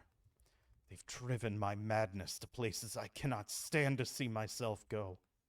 They've drawn me to take the body of a young woman, to betray the only future I wanted, with the only woman I wanted it with. God help me, Juliet. Please forgive me one day. I need to find something to satisfy these voices. I need to return to my studies and save whomever it is that I must be saved. I need to sleep. January 13th, 1919. This long, and I can still barely look at my beloved in her face. I draw away from her every time I need her most, as I know I do not deserve her. Maria continues to concern herself with me at every turn, and as much as I do care for the girl, I fear she must not understand my true feelings of our deed. So I hide now in the laboratory I've made of our old cellar. For all the sniveling and self-loathing I've done in my self-appointed isolation, I've begun to work especially hard on this newly spreading disease from the southern of Spain.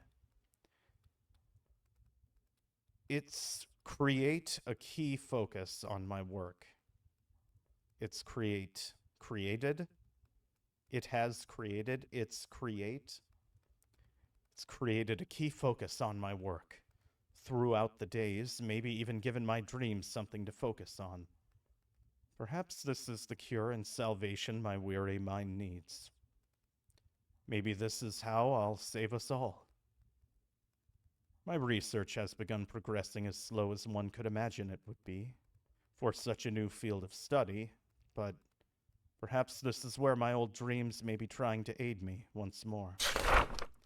Seems strange, perhaps, to give any credence to my own delusions, even if I simply try to excuse these actions as feeding a growing hole that my exhaustion has been creating. I think my dreams may actually know something I do not. Upon researching some further notes left by my grandfather, I found what appeared to be a type of blueprint that has come remarkably close to the very structures I've seen in my waking delusions. The rational part of me wants nothing more than to place my knowledge of this device as some distant memory of having seen these same blueprints in my medical studies for university. But the honest part of me knows better. My visions are becoming too prophetic for me to believe them, the simple soft-headedness of my war-shaken mind.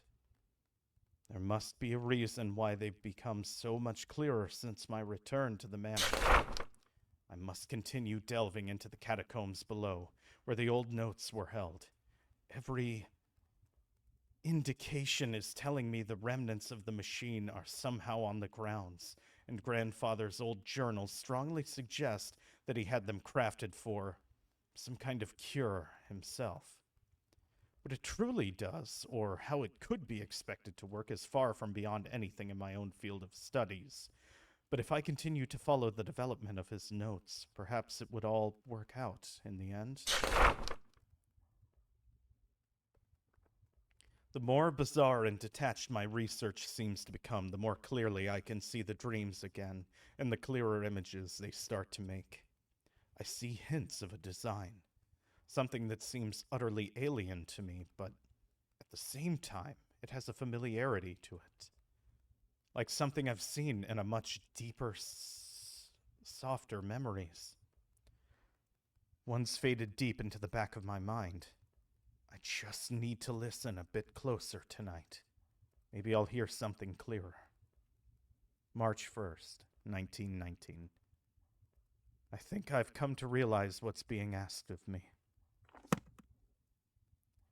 Margaret. Okay, I thought it was Maria was the name of our final survivor here, and I'm like, that's how she got the flashlight and the rifle and all this other stuff. A shelf with hands and other body parts. Another control panel. I can't do it. I don't know what will happen. So he cheated on Juliet, and then that's why he ended up spending so much time in the basement. The pylons played a big part in increasing his madness and like all the other stuff. PTSD drove his obsession for curing something he didn't have a cure for. This is all starting to come together. So I think at this point it's safe to say we need to activate all the control panels. I found all the journal notes.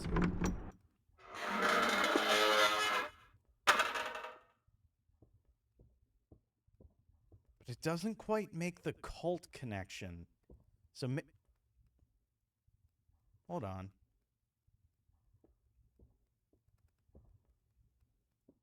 These fixed camera angles and tank controls.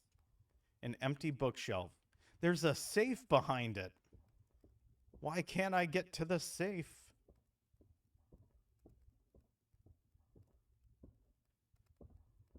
I swear to God.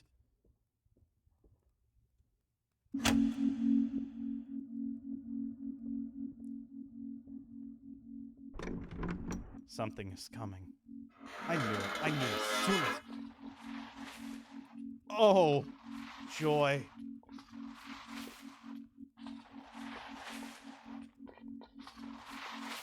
Well, we got the autosave at least.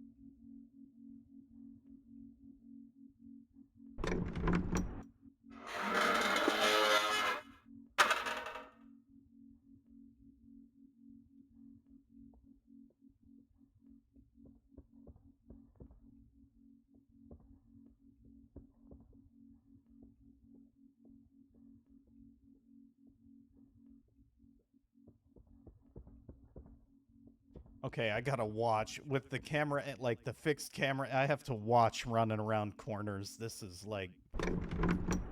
That's a bad idea. Oh, hello. First aid kit in the medical room.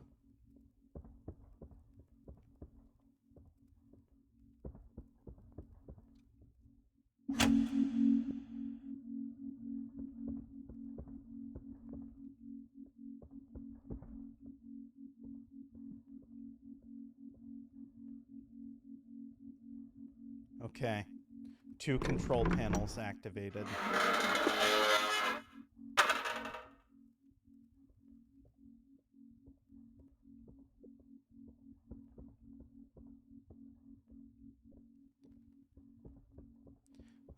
I swear these tank controls will be the death of me.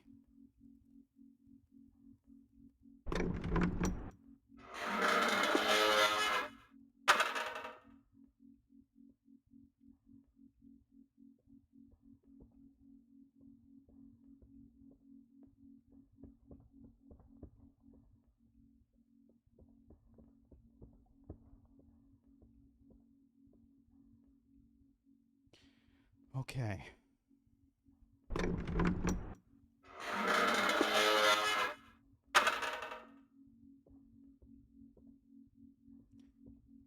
But something still doesn't make sense to me. Who left the gun for Margaret? Who made the plan with Margaret?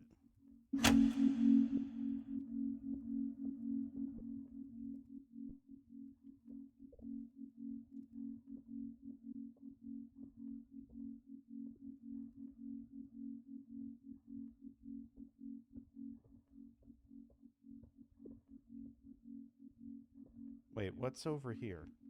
Nothing. Literally nothing.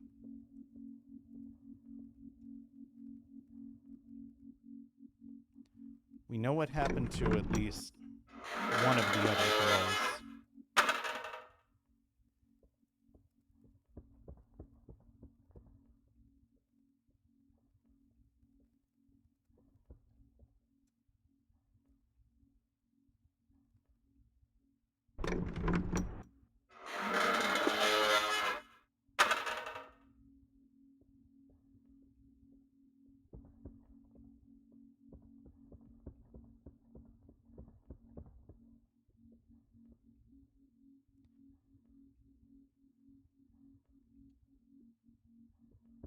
I don't know if we should turn that on just yet. I'll be honest. I feel like that's the one we should wait to turn on. It's a lot of clocks.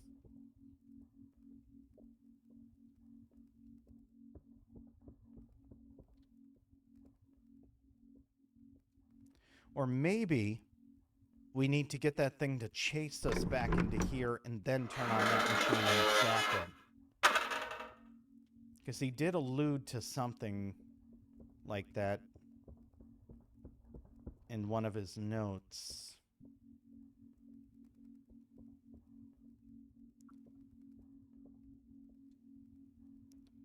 Okay. Room by room. Room by room.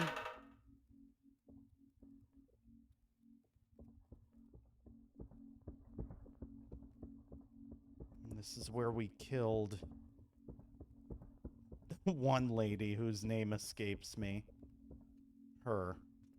Dorothy. She's gone mad.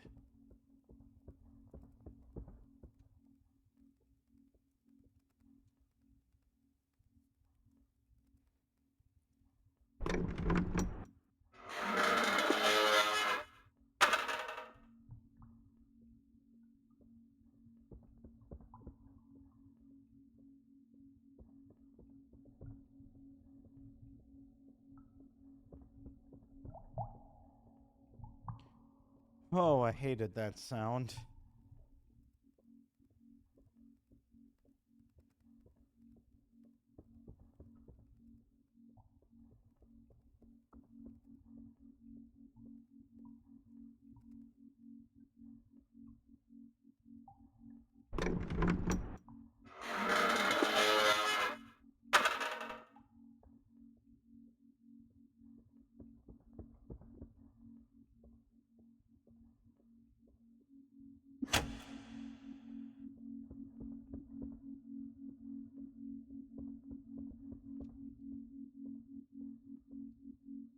Now I'm hoping, or I guess maybe praying,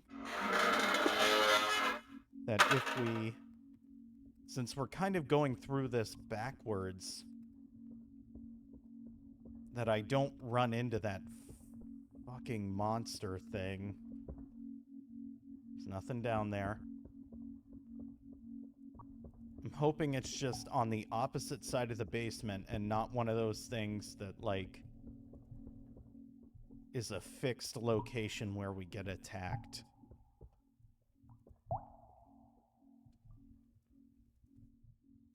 We'll do the big loop all the way around.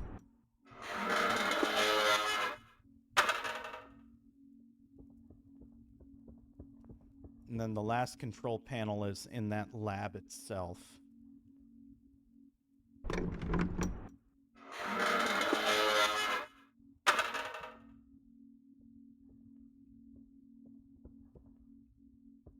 Okay. Yep. Cool.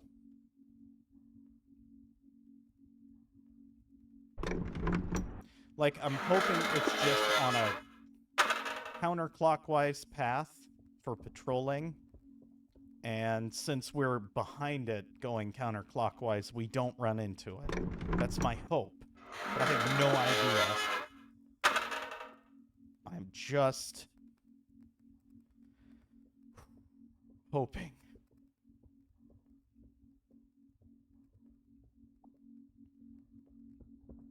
We already did this room, right? Pretty sure I hear the buzzing.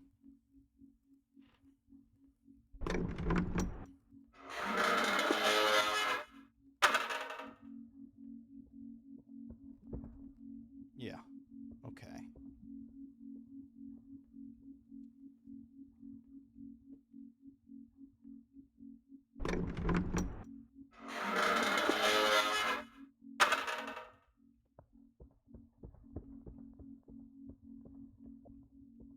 But I'm also hoping that, like, I hear it coming and it doesn't just appear behind us randomly. Like, I hope I hear it stomping.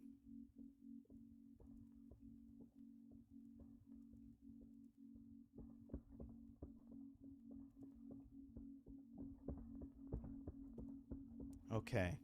The last control panel should be in the lab.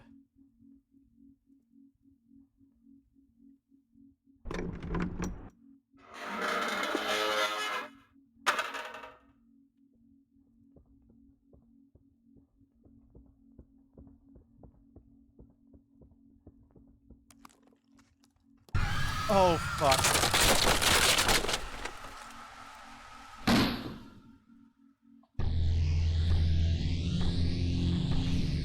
I can't use that right now, yeah. These fucking tank controls.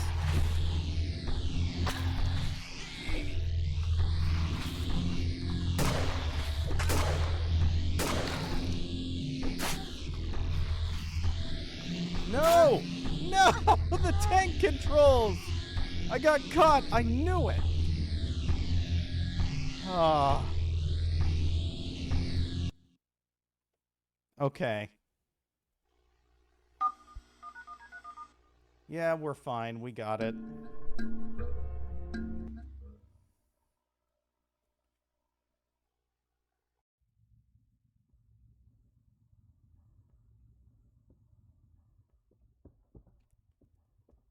Okay, so yeah, we just make it back to the big lab. The thing is, there was a first aid kit we almost made it to.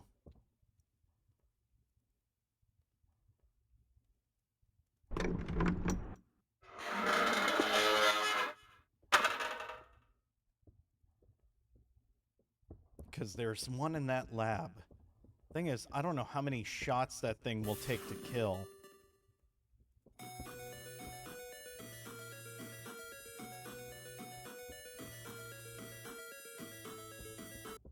Jammin'.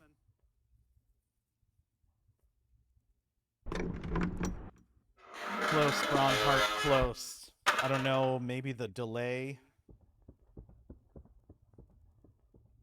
in, like, video stuff. I don't know. It didn't get me, though. Other than the sick jam. The sick jam got me. I was head bobbing.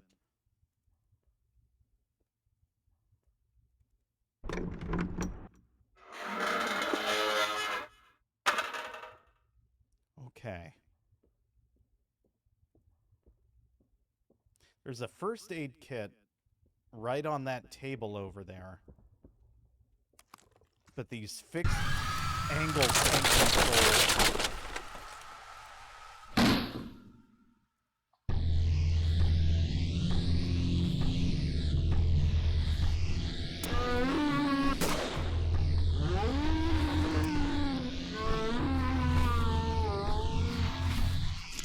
Probably should have waited till I took another hit, if I'm being honest. But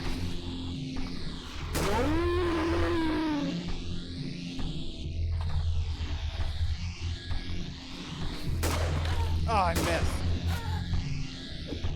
Woo!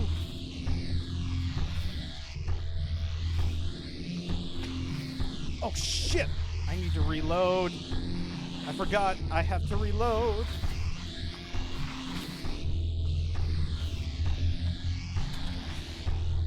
Hurry up! I'm stuck. I got stuck on the stool. Okay. I can do this. I know I can do this.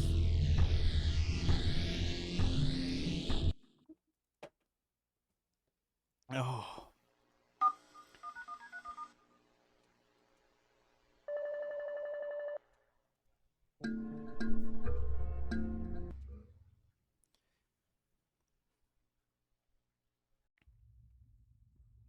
I think if I'm just quick, I can keep popping shots.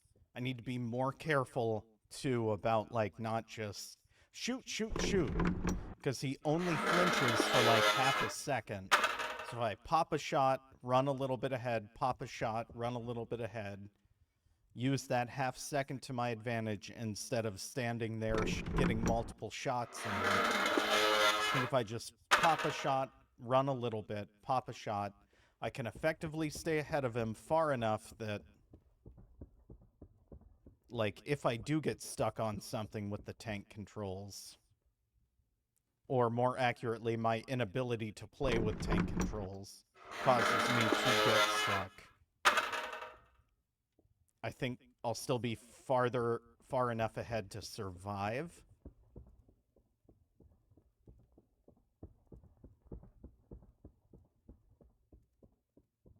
But I know we can do this.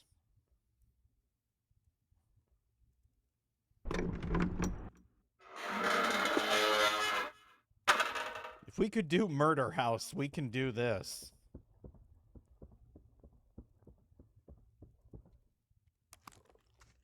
The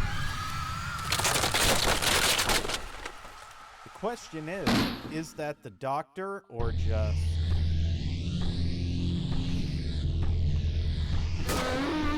right in the dick. Oh. Yeah, that was bad. I'm gonna get hit as soon as I heal up. Yep. And I'm stuck.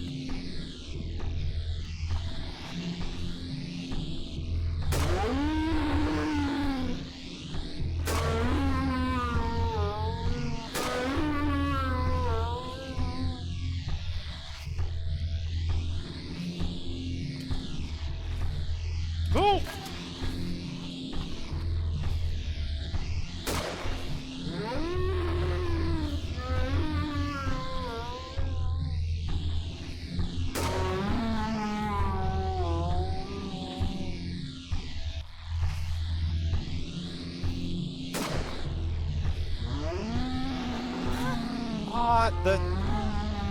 The tank, it's like going back to go forward. Oh. But that's the strategy, I think. Just pop the shot and keep running around in the circle. Okay.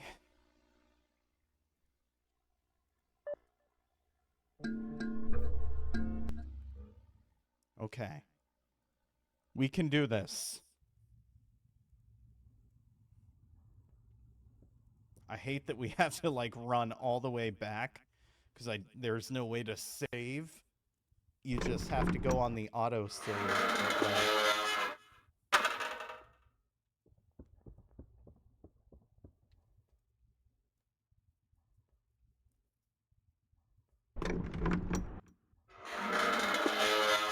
And I'm pretty sure we have to run because walking is not quick enough to escape him. So we've got to master these controls.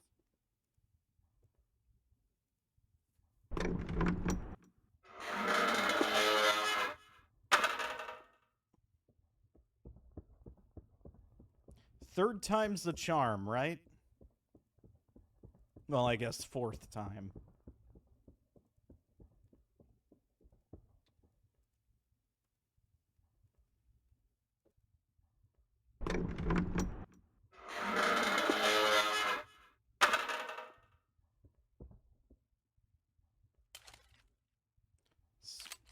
making sure.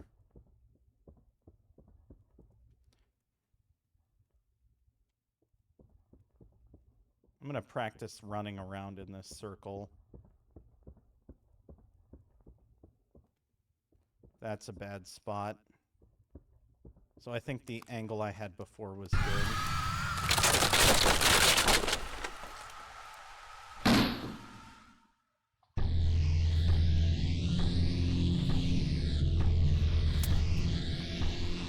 Kidding me?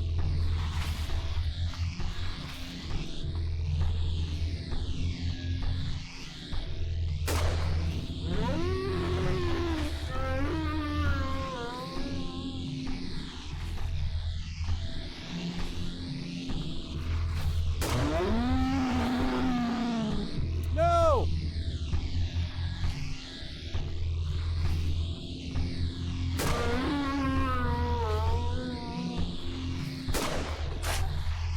No!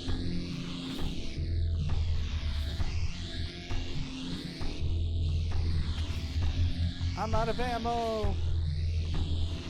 I'm stuck.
Oh, fuck.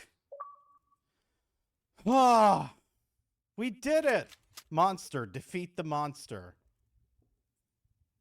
Yeah. Okay.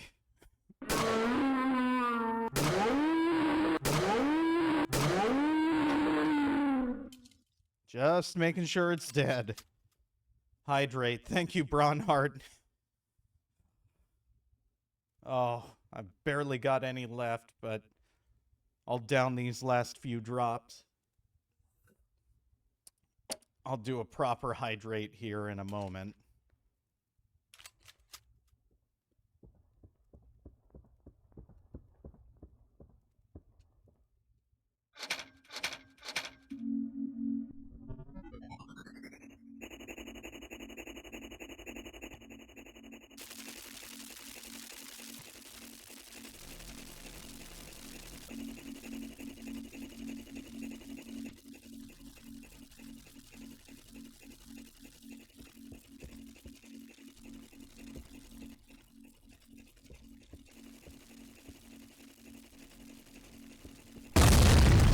Fuck.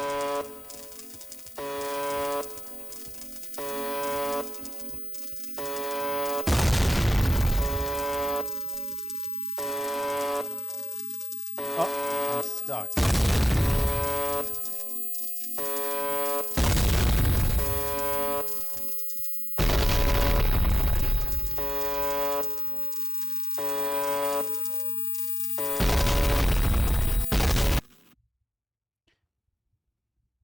Did we survive?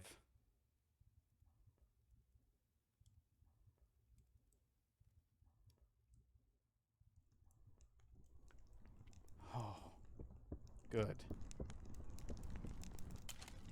No, I don't believe that it's over. Oh, good. Deeper into the dungeon.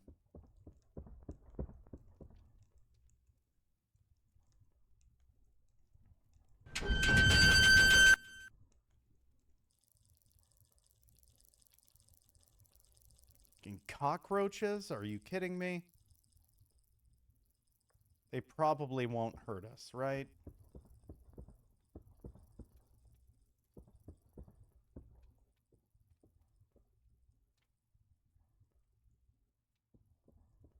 Gigantic cockroaches. I hate it.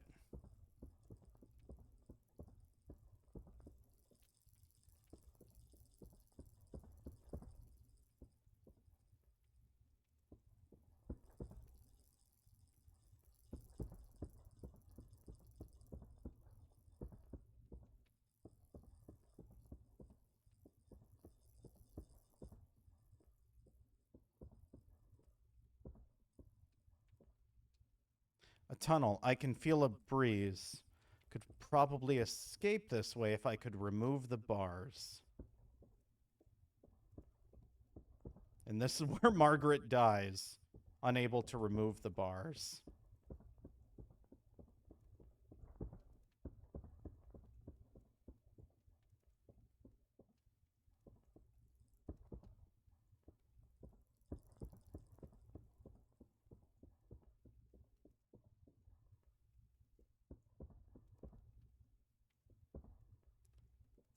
Oh, don't like this.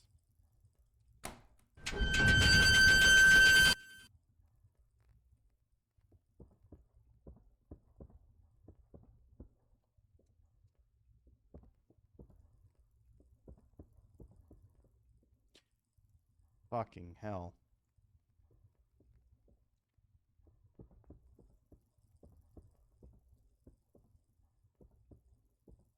You know, just when I was thinking we've beat this game, turns out, no.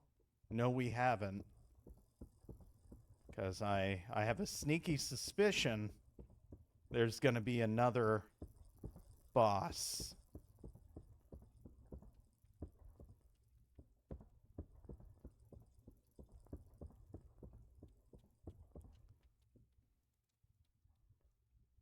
When in doubt, go left.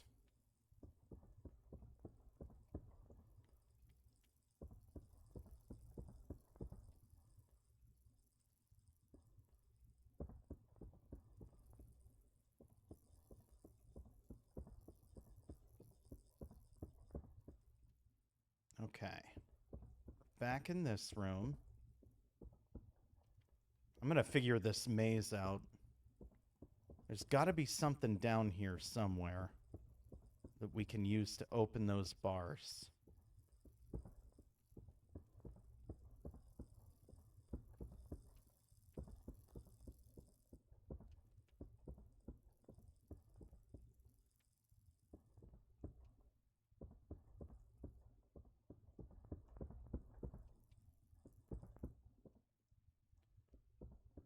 Oh.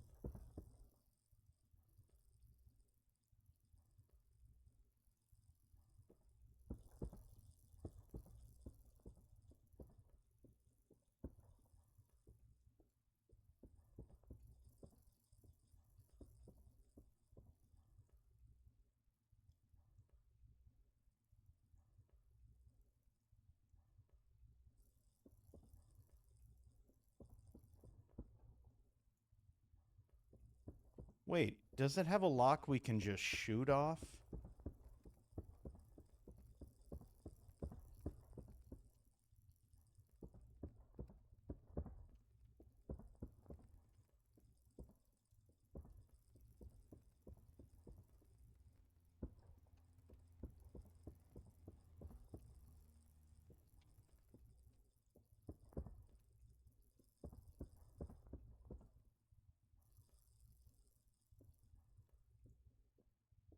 Unless we're supposed to check, like, every one of these coffins.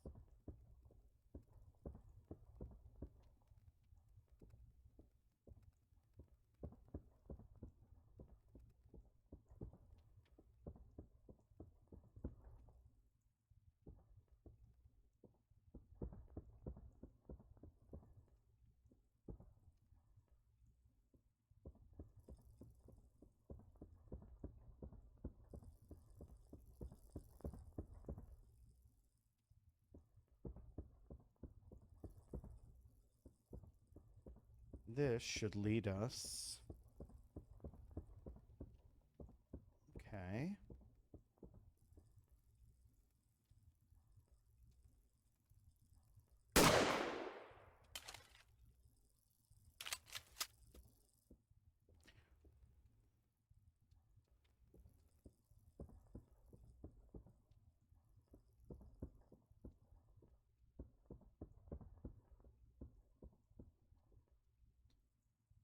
This is the true final boss of the game. The dark sewer maze. Can you beat this maze?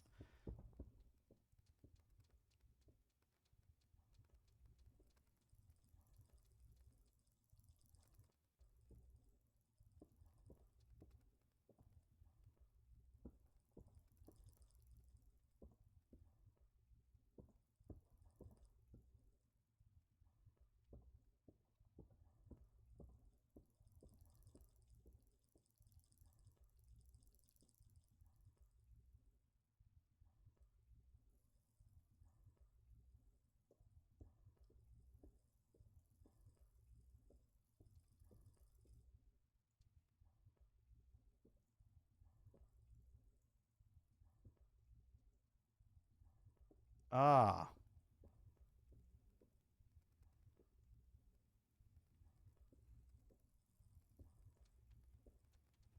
That's the only one that's open and we can walk right through it, which does not seem great.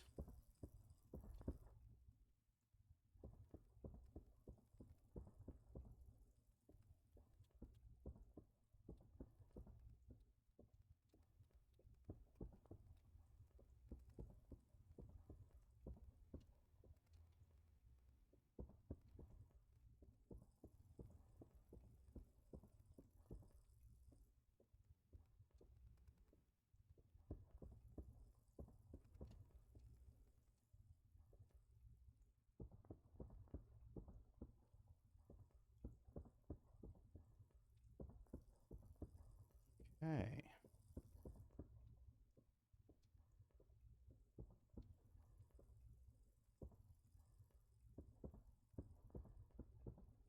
So we previously opened this up, which really made me think we had to go this way.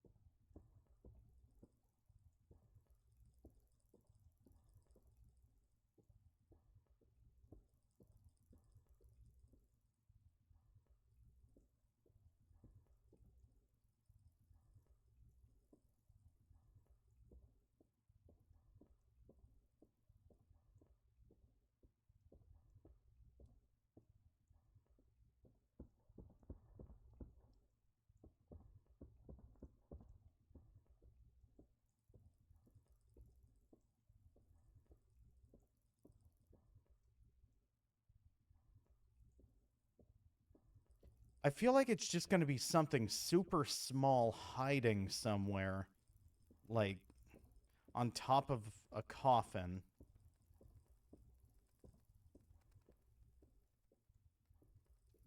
Okay. Okay, I was about to say, can we get behind here? No? The tank controls don't make this easy.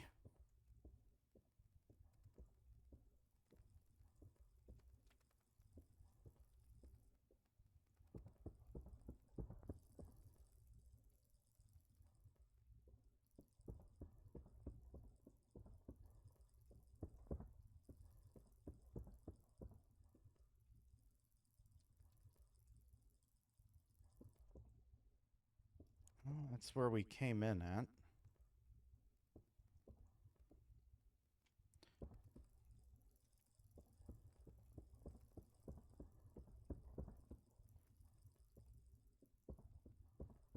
Just gonna have to meticulously search.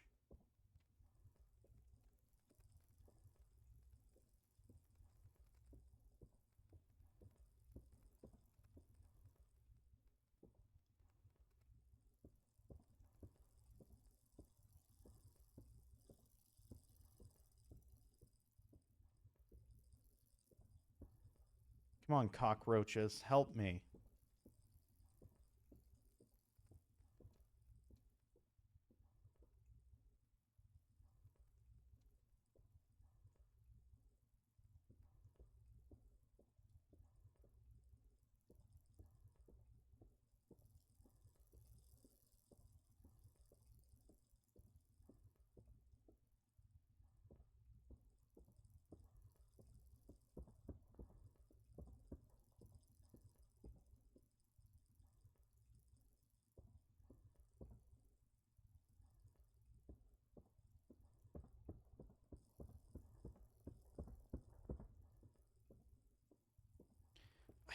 I think it's in here somewhere.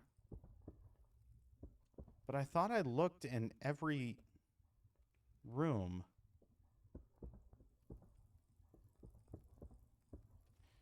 Fucking hell.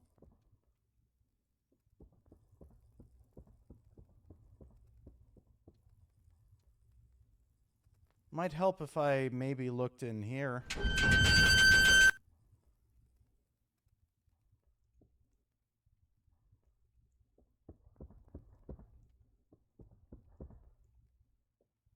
Oh, joy. What infinitely terrifying thing have we gotten ourselves into now? A letter. Read it?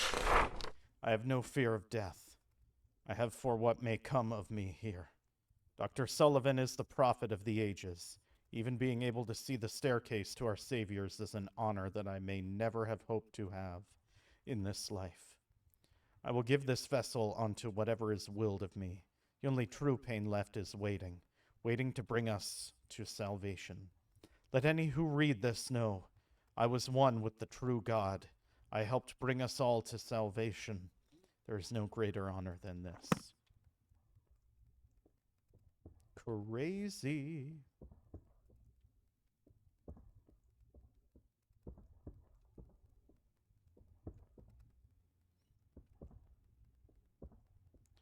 Hello?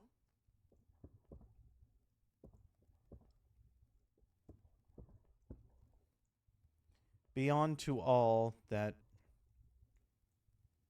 is one, the stairs, blah, blah, onto the rule.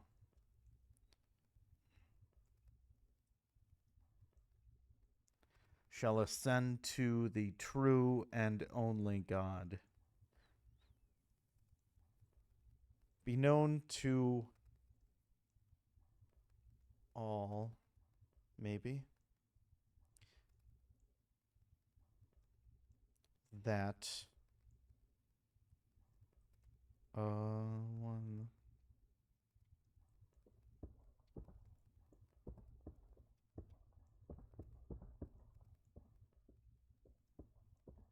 Yeah.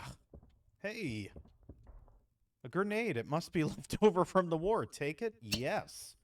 I know exactly what we can do with this. Probably blow up some iron rebar frame.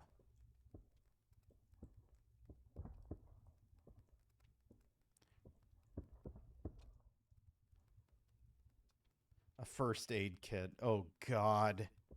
Please tell me there's not another battle.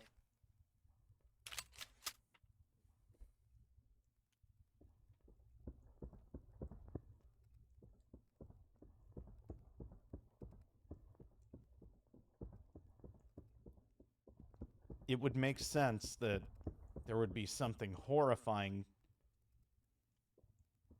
chasing you through a maze.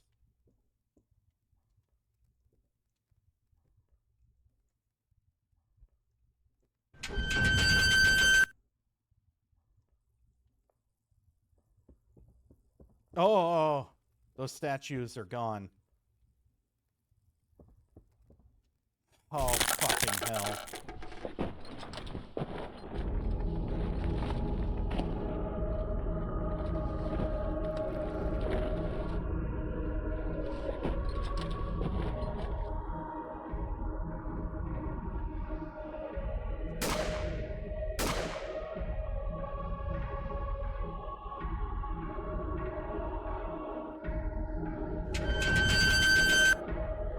There's one thing I've learned about tank controls. That's to try and get every enemy into a funnel if you can.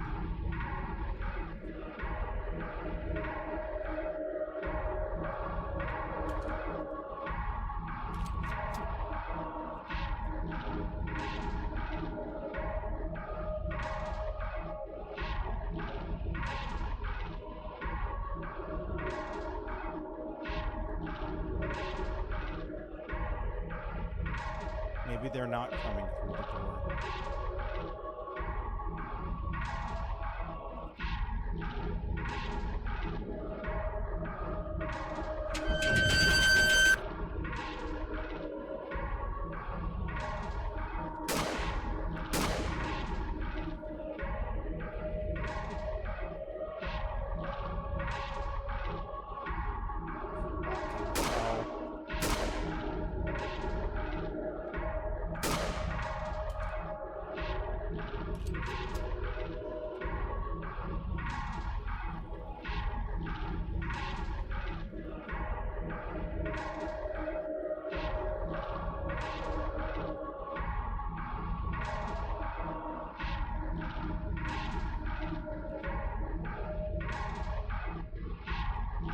Oh, maybe I killed it.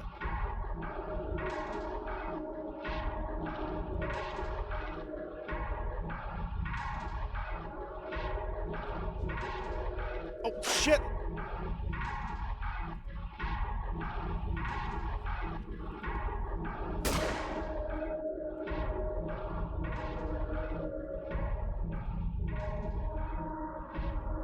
Oh, good. They're all back alive again.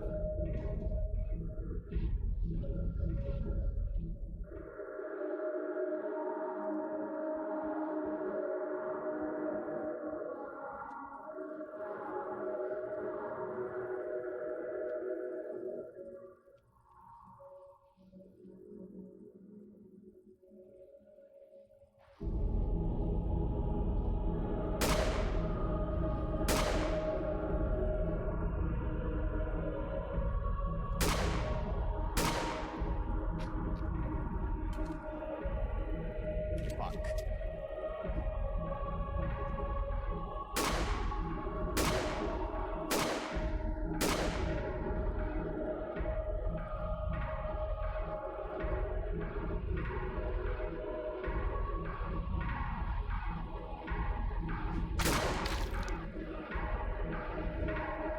Woo!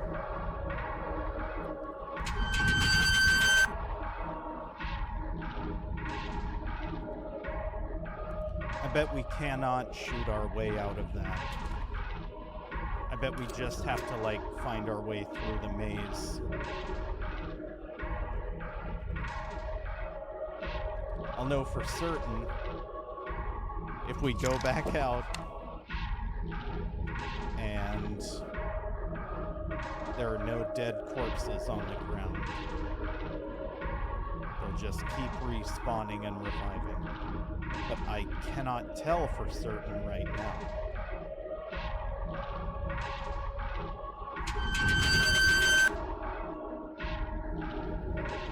Okay, there are dead bodies.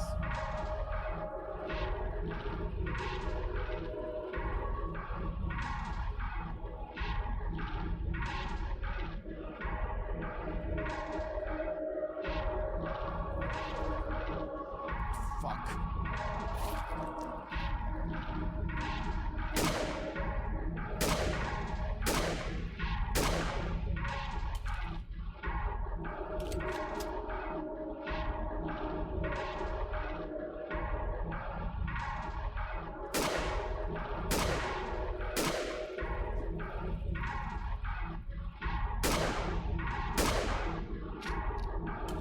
Fuck, bad time to reload.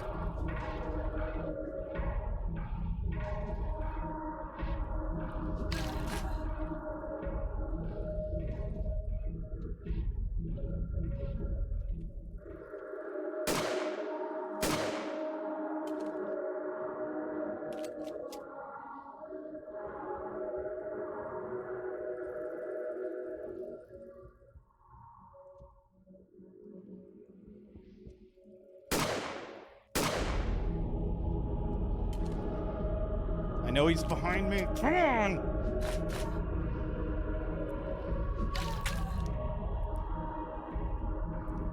Almost there.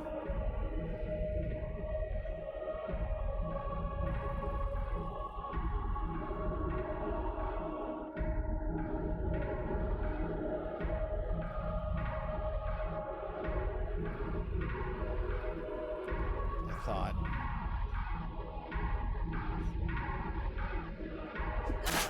Oh, fuck.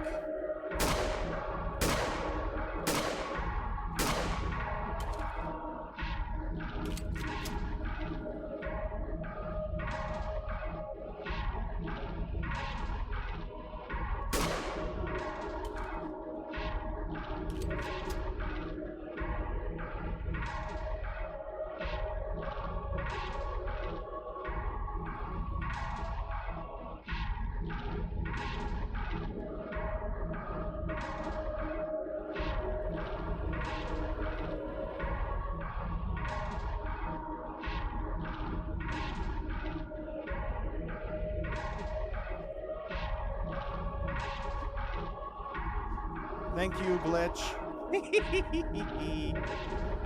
Fuck me.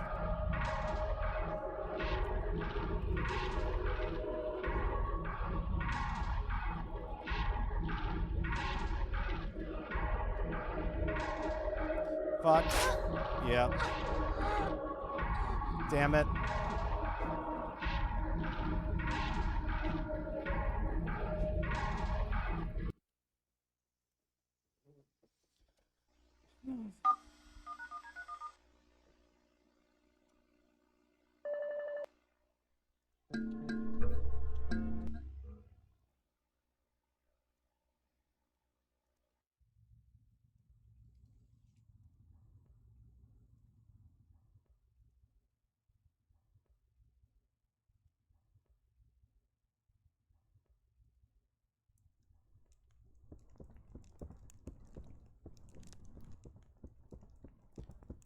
Okay, this isn't so bad.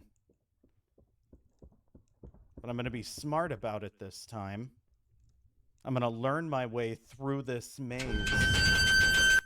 Because I think that's what killed me the first time.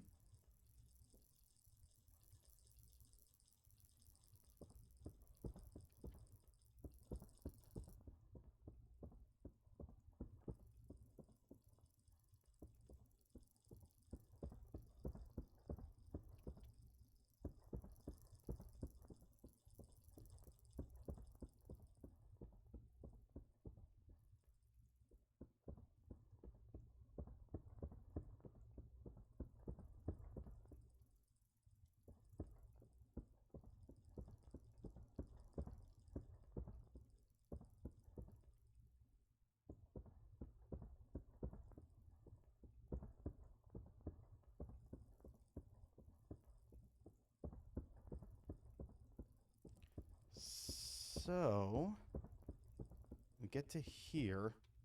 We need to go this way. Left.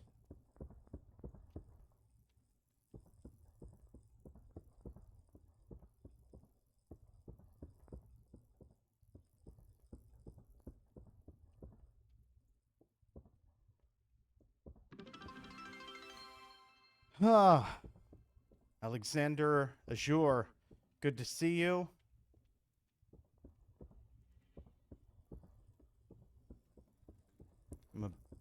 I think I'm about to beat this game.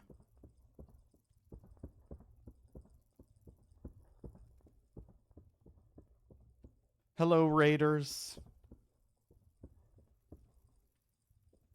So if we turn left here and go right, or I mean left, then right, then right.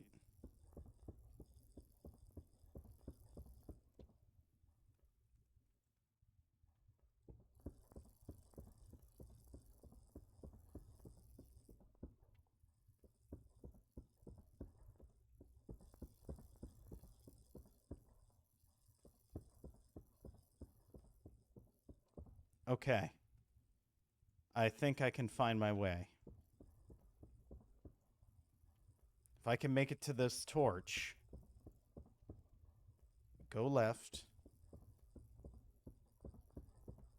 Left.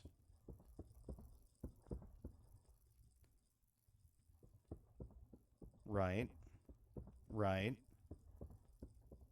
Straight.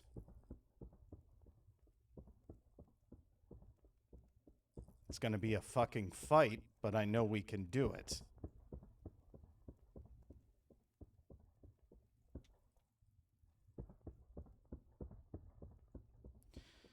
Oh, how's the game treating me? Good so far. I've only died like 5 times. And I mean that as a positive. Because I expected to die so much more. I just died right before this final escape attempt after beating the quote-unquote final boss. But the final boss, as it turns out, is actually this underground maze. So.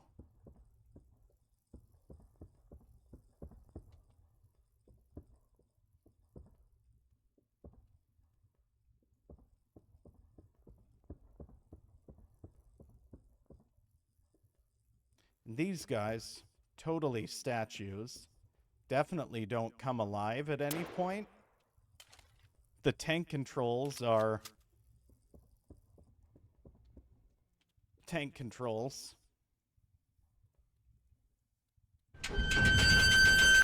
But I have pretty much put everything together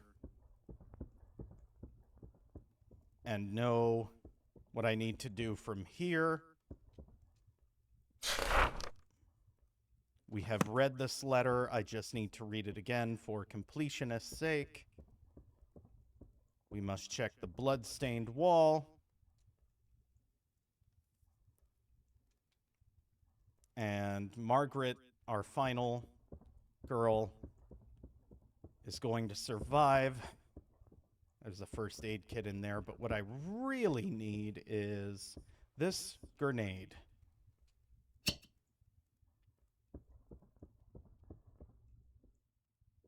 We get hurt, we can always come back here for the first aid.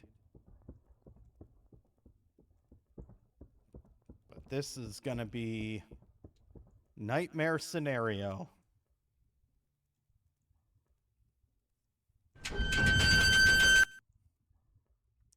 Luckily,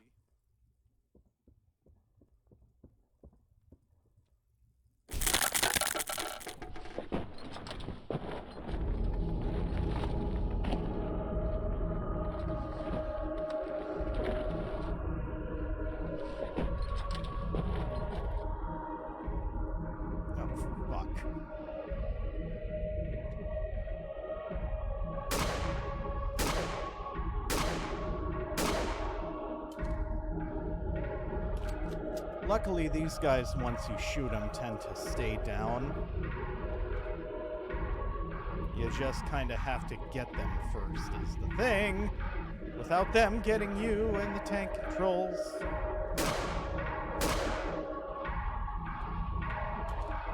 You have 5 shots.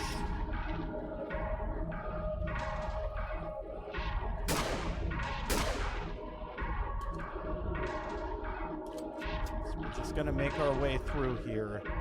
And I don't think these double scythe enemies can be killed.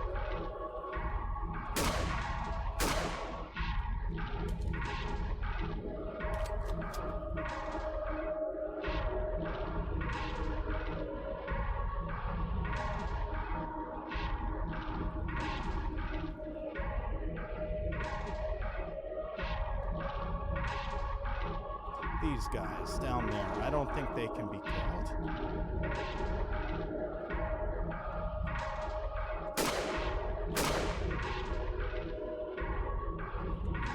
Go left. Fuck.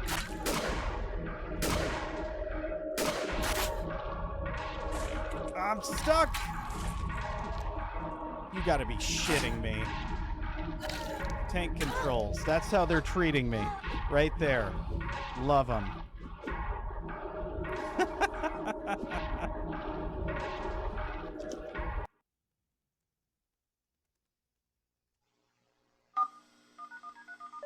game's going great.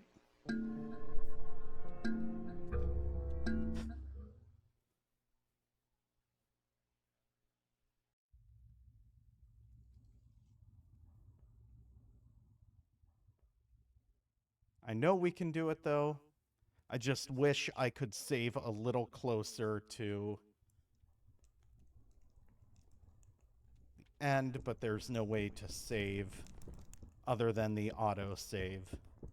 So we must start all the way back here.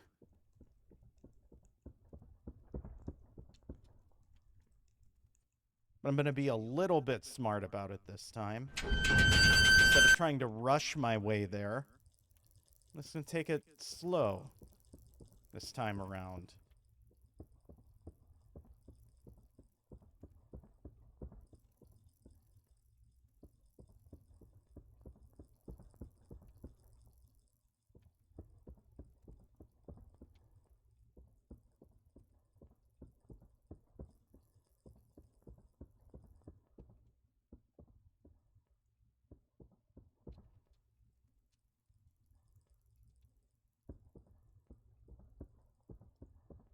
Need the grenade to remove those bars. We can't just go back this way, because the pathway gets blocked by coffins. Because why make it easy?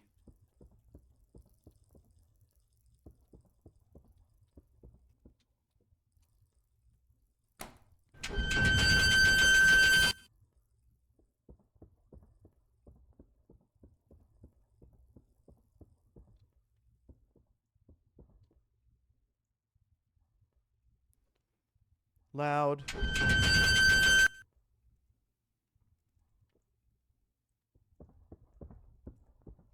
The problem is the autosave is after all this, so I think in order to get the completionist thing, I have to reread all of this stuff every time.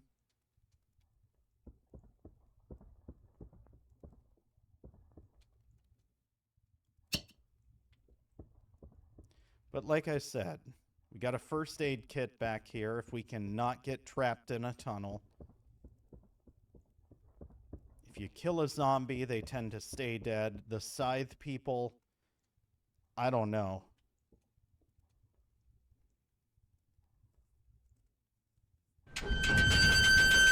They tend to just keep moving. Initiate the cutscene.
Shit!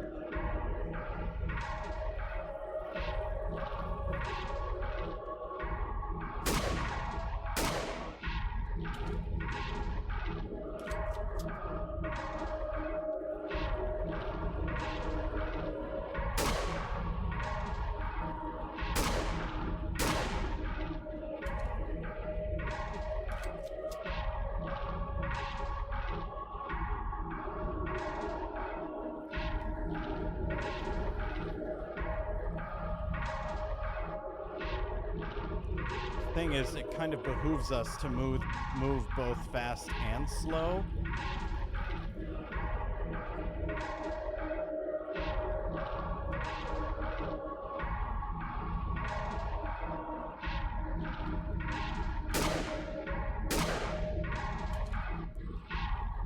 Oh.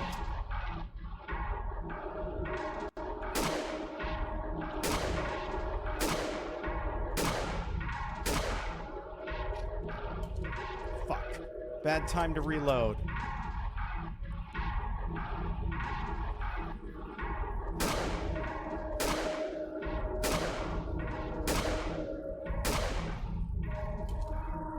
Bad time to reload. We live and we learn. How are those guys just invincible? Like,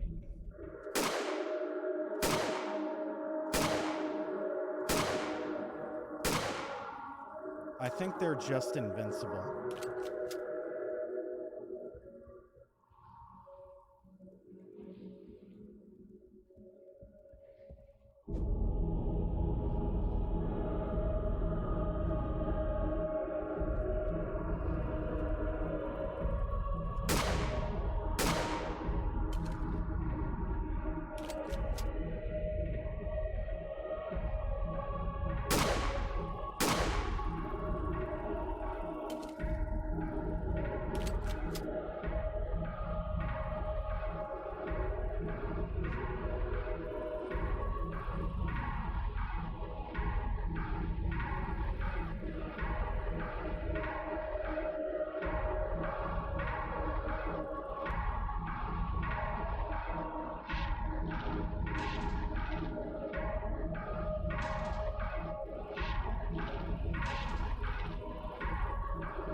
Fuck.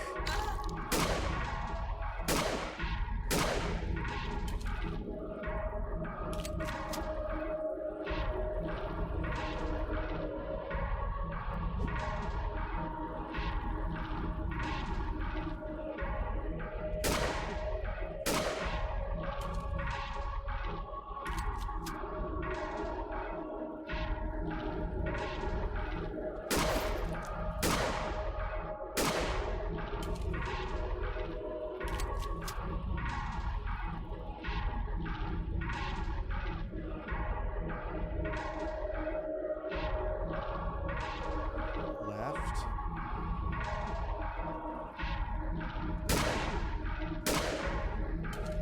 Left. Right.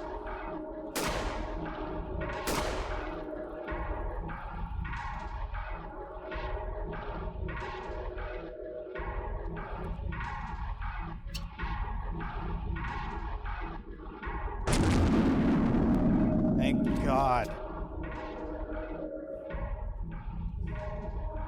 Oh, please let that be the end.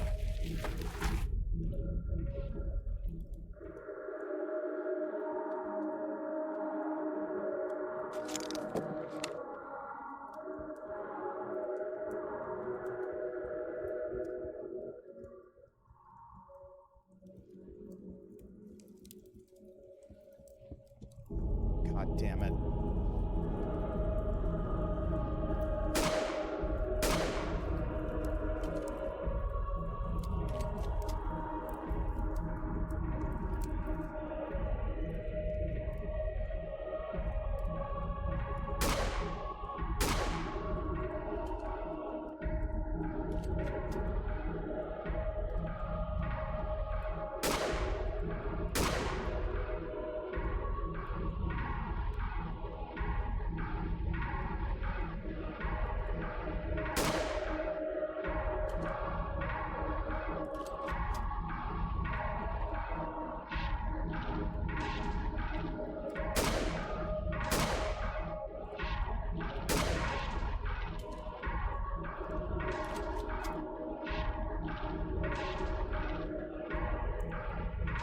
I'm stuck.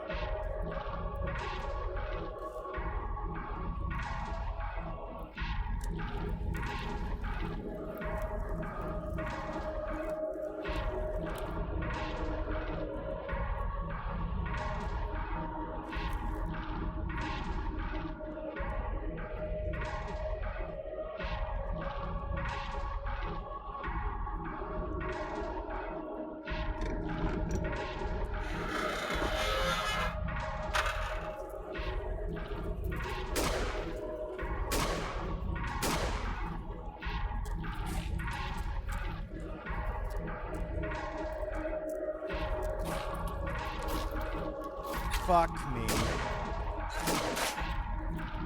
Oh god. I'm stuck. I can do nothing.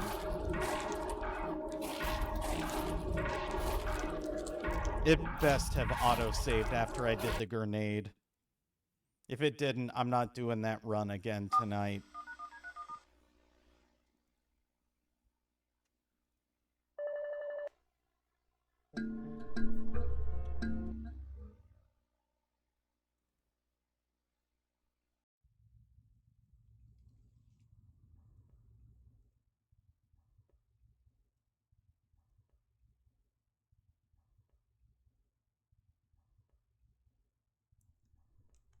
Oh, you've got to be kidding me. Yep, well, this is where we'll end the stream. I'll come back and finish it another night. I am not doing this all again. This is ridiculous. Thank you all for joining me. This has been fun. I'll come back like Tuesday or something and just do the ending. Same thing I did with Dread Out 2. Like the final boss thing. I've just like... My anxiety is peaked. I've done this too many times. Like, I need a break from this. So we will be back. I will finish the game at a later date. This game has been a blast, though, other than this last part. Thank you all so much for joining me. If you liked what you saw, feel free to follow and turn on Twitch notifications. And if not, I just appreciate you making the time to swing by. Like I said, I will pick up the ending of this game probably Tuesday or something. It might be 20 minutes, it might be an hour. However many run-throughs we need to finish it and beat it. But yeah. Have a good night, everybody. I hope this has helped you fight some of your Sunday scaries. And next Sunday, I don't know if we'll be doing a scaries or Minecraft. We'll just have to see. Either way, thank you all again. Thank you, Braun. Thank you, Dwarf. Thank you, Andara. All of you for your gift subs. Thank you, Stealthy. Thank you, Alexander Azure. Thank you, all the raiders. Thank you for everyone else lurking out there. I appreciate you making the time to hang out, swing by, and check out the content. I do recommend picking up this game. It is fun and terrifying. And man, if we could only see how it ended. I guess you'll just have to tune in next time. On that revelational bombshell, we will end. Have a good night, everybody.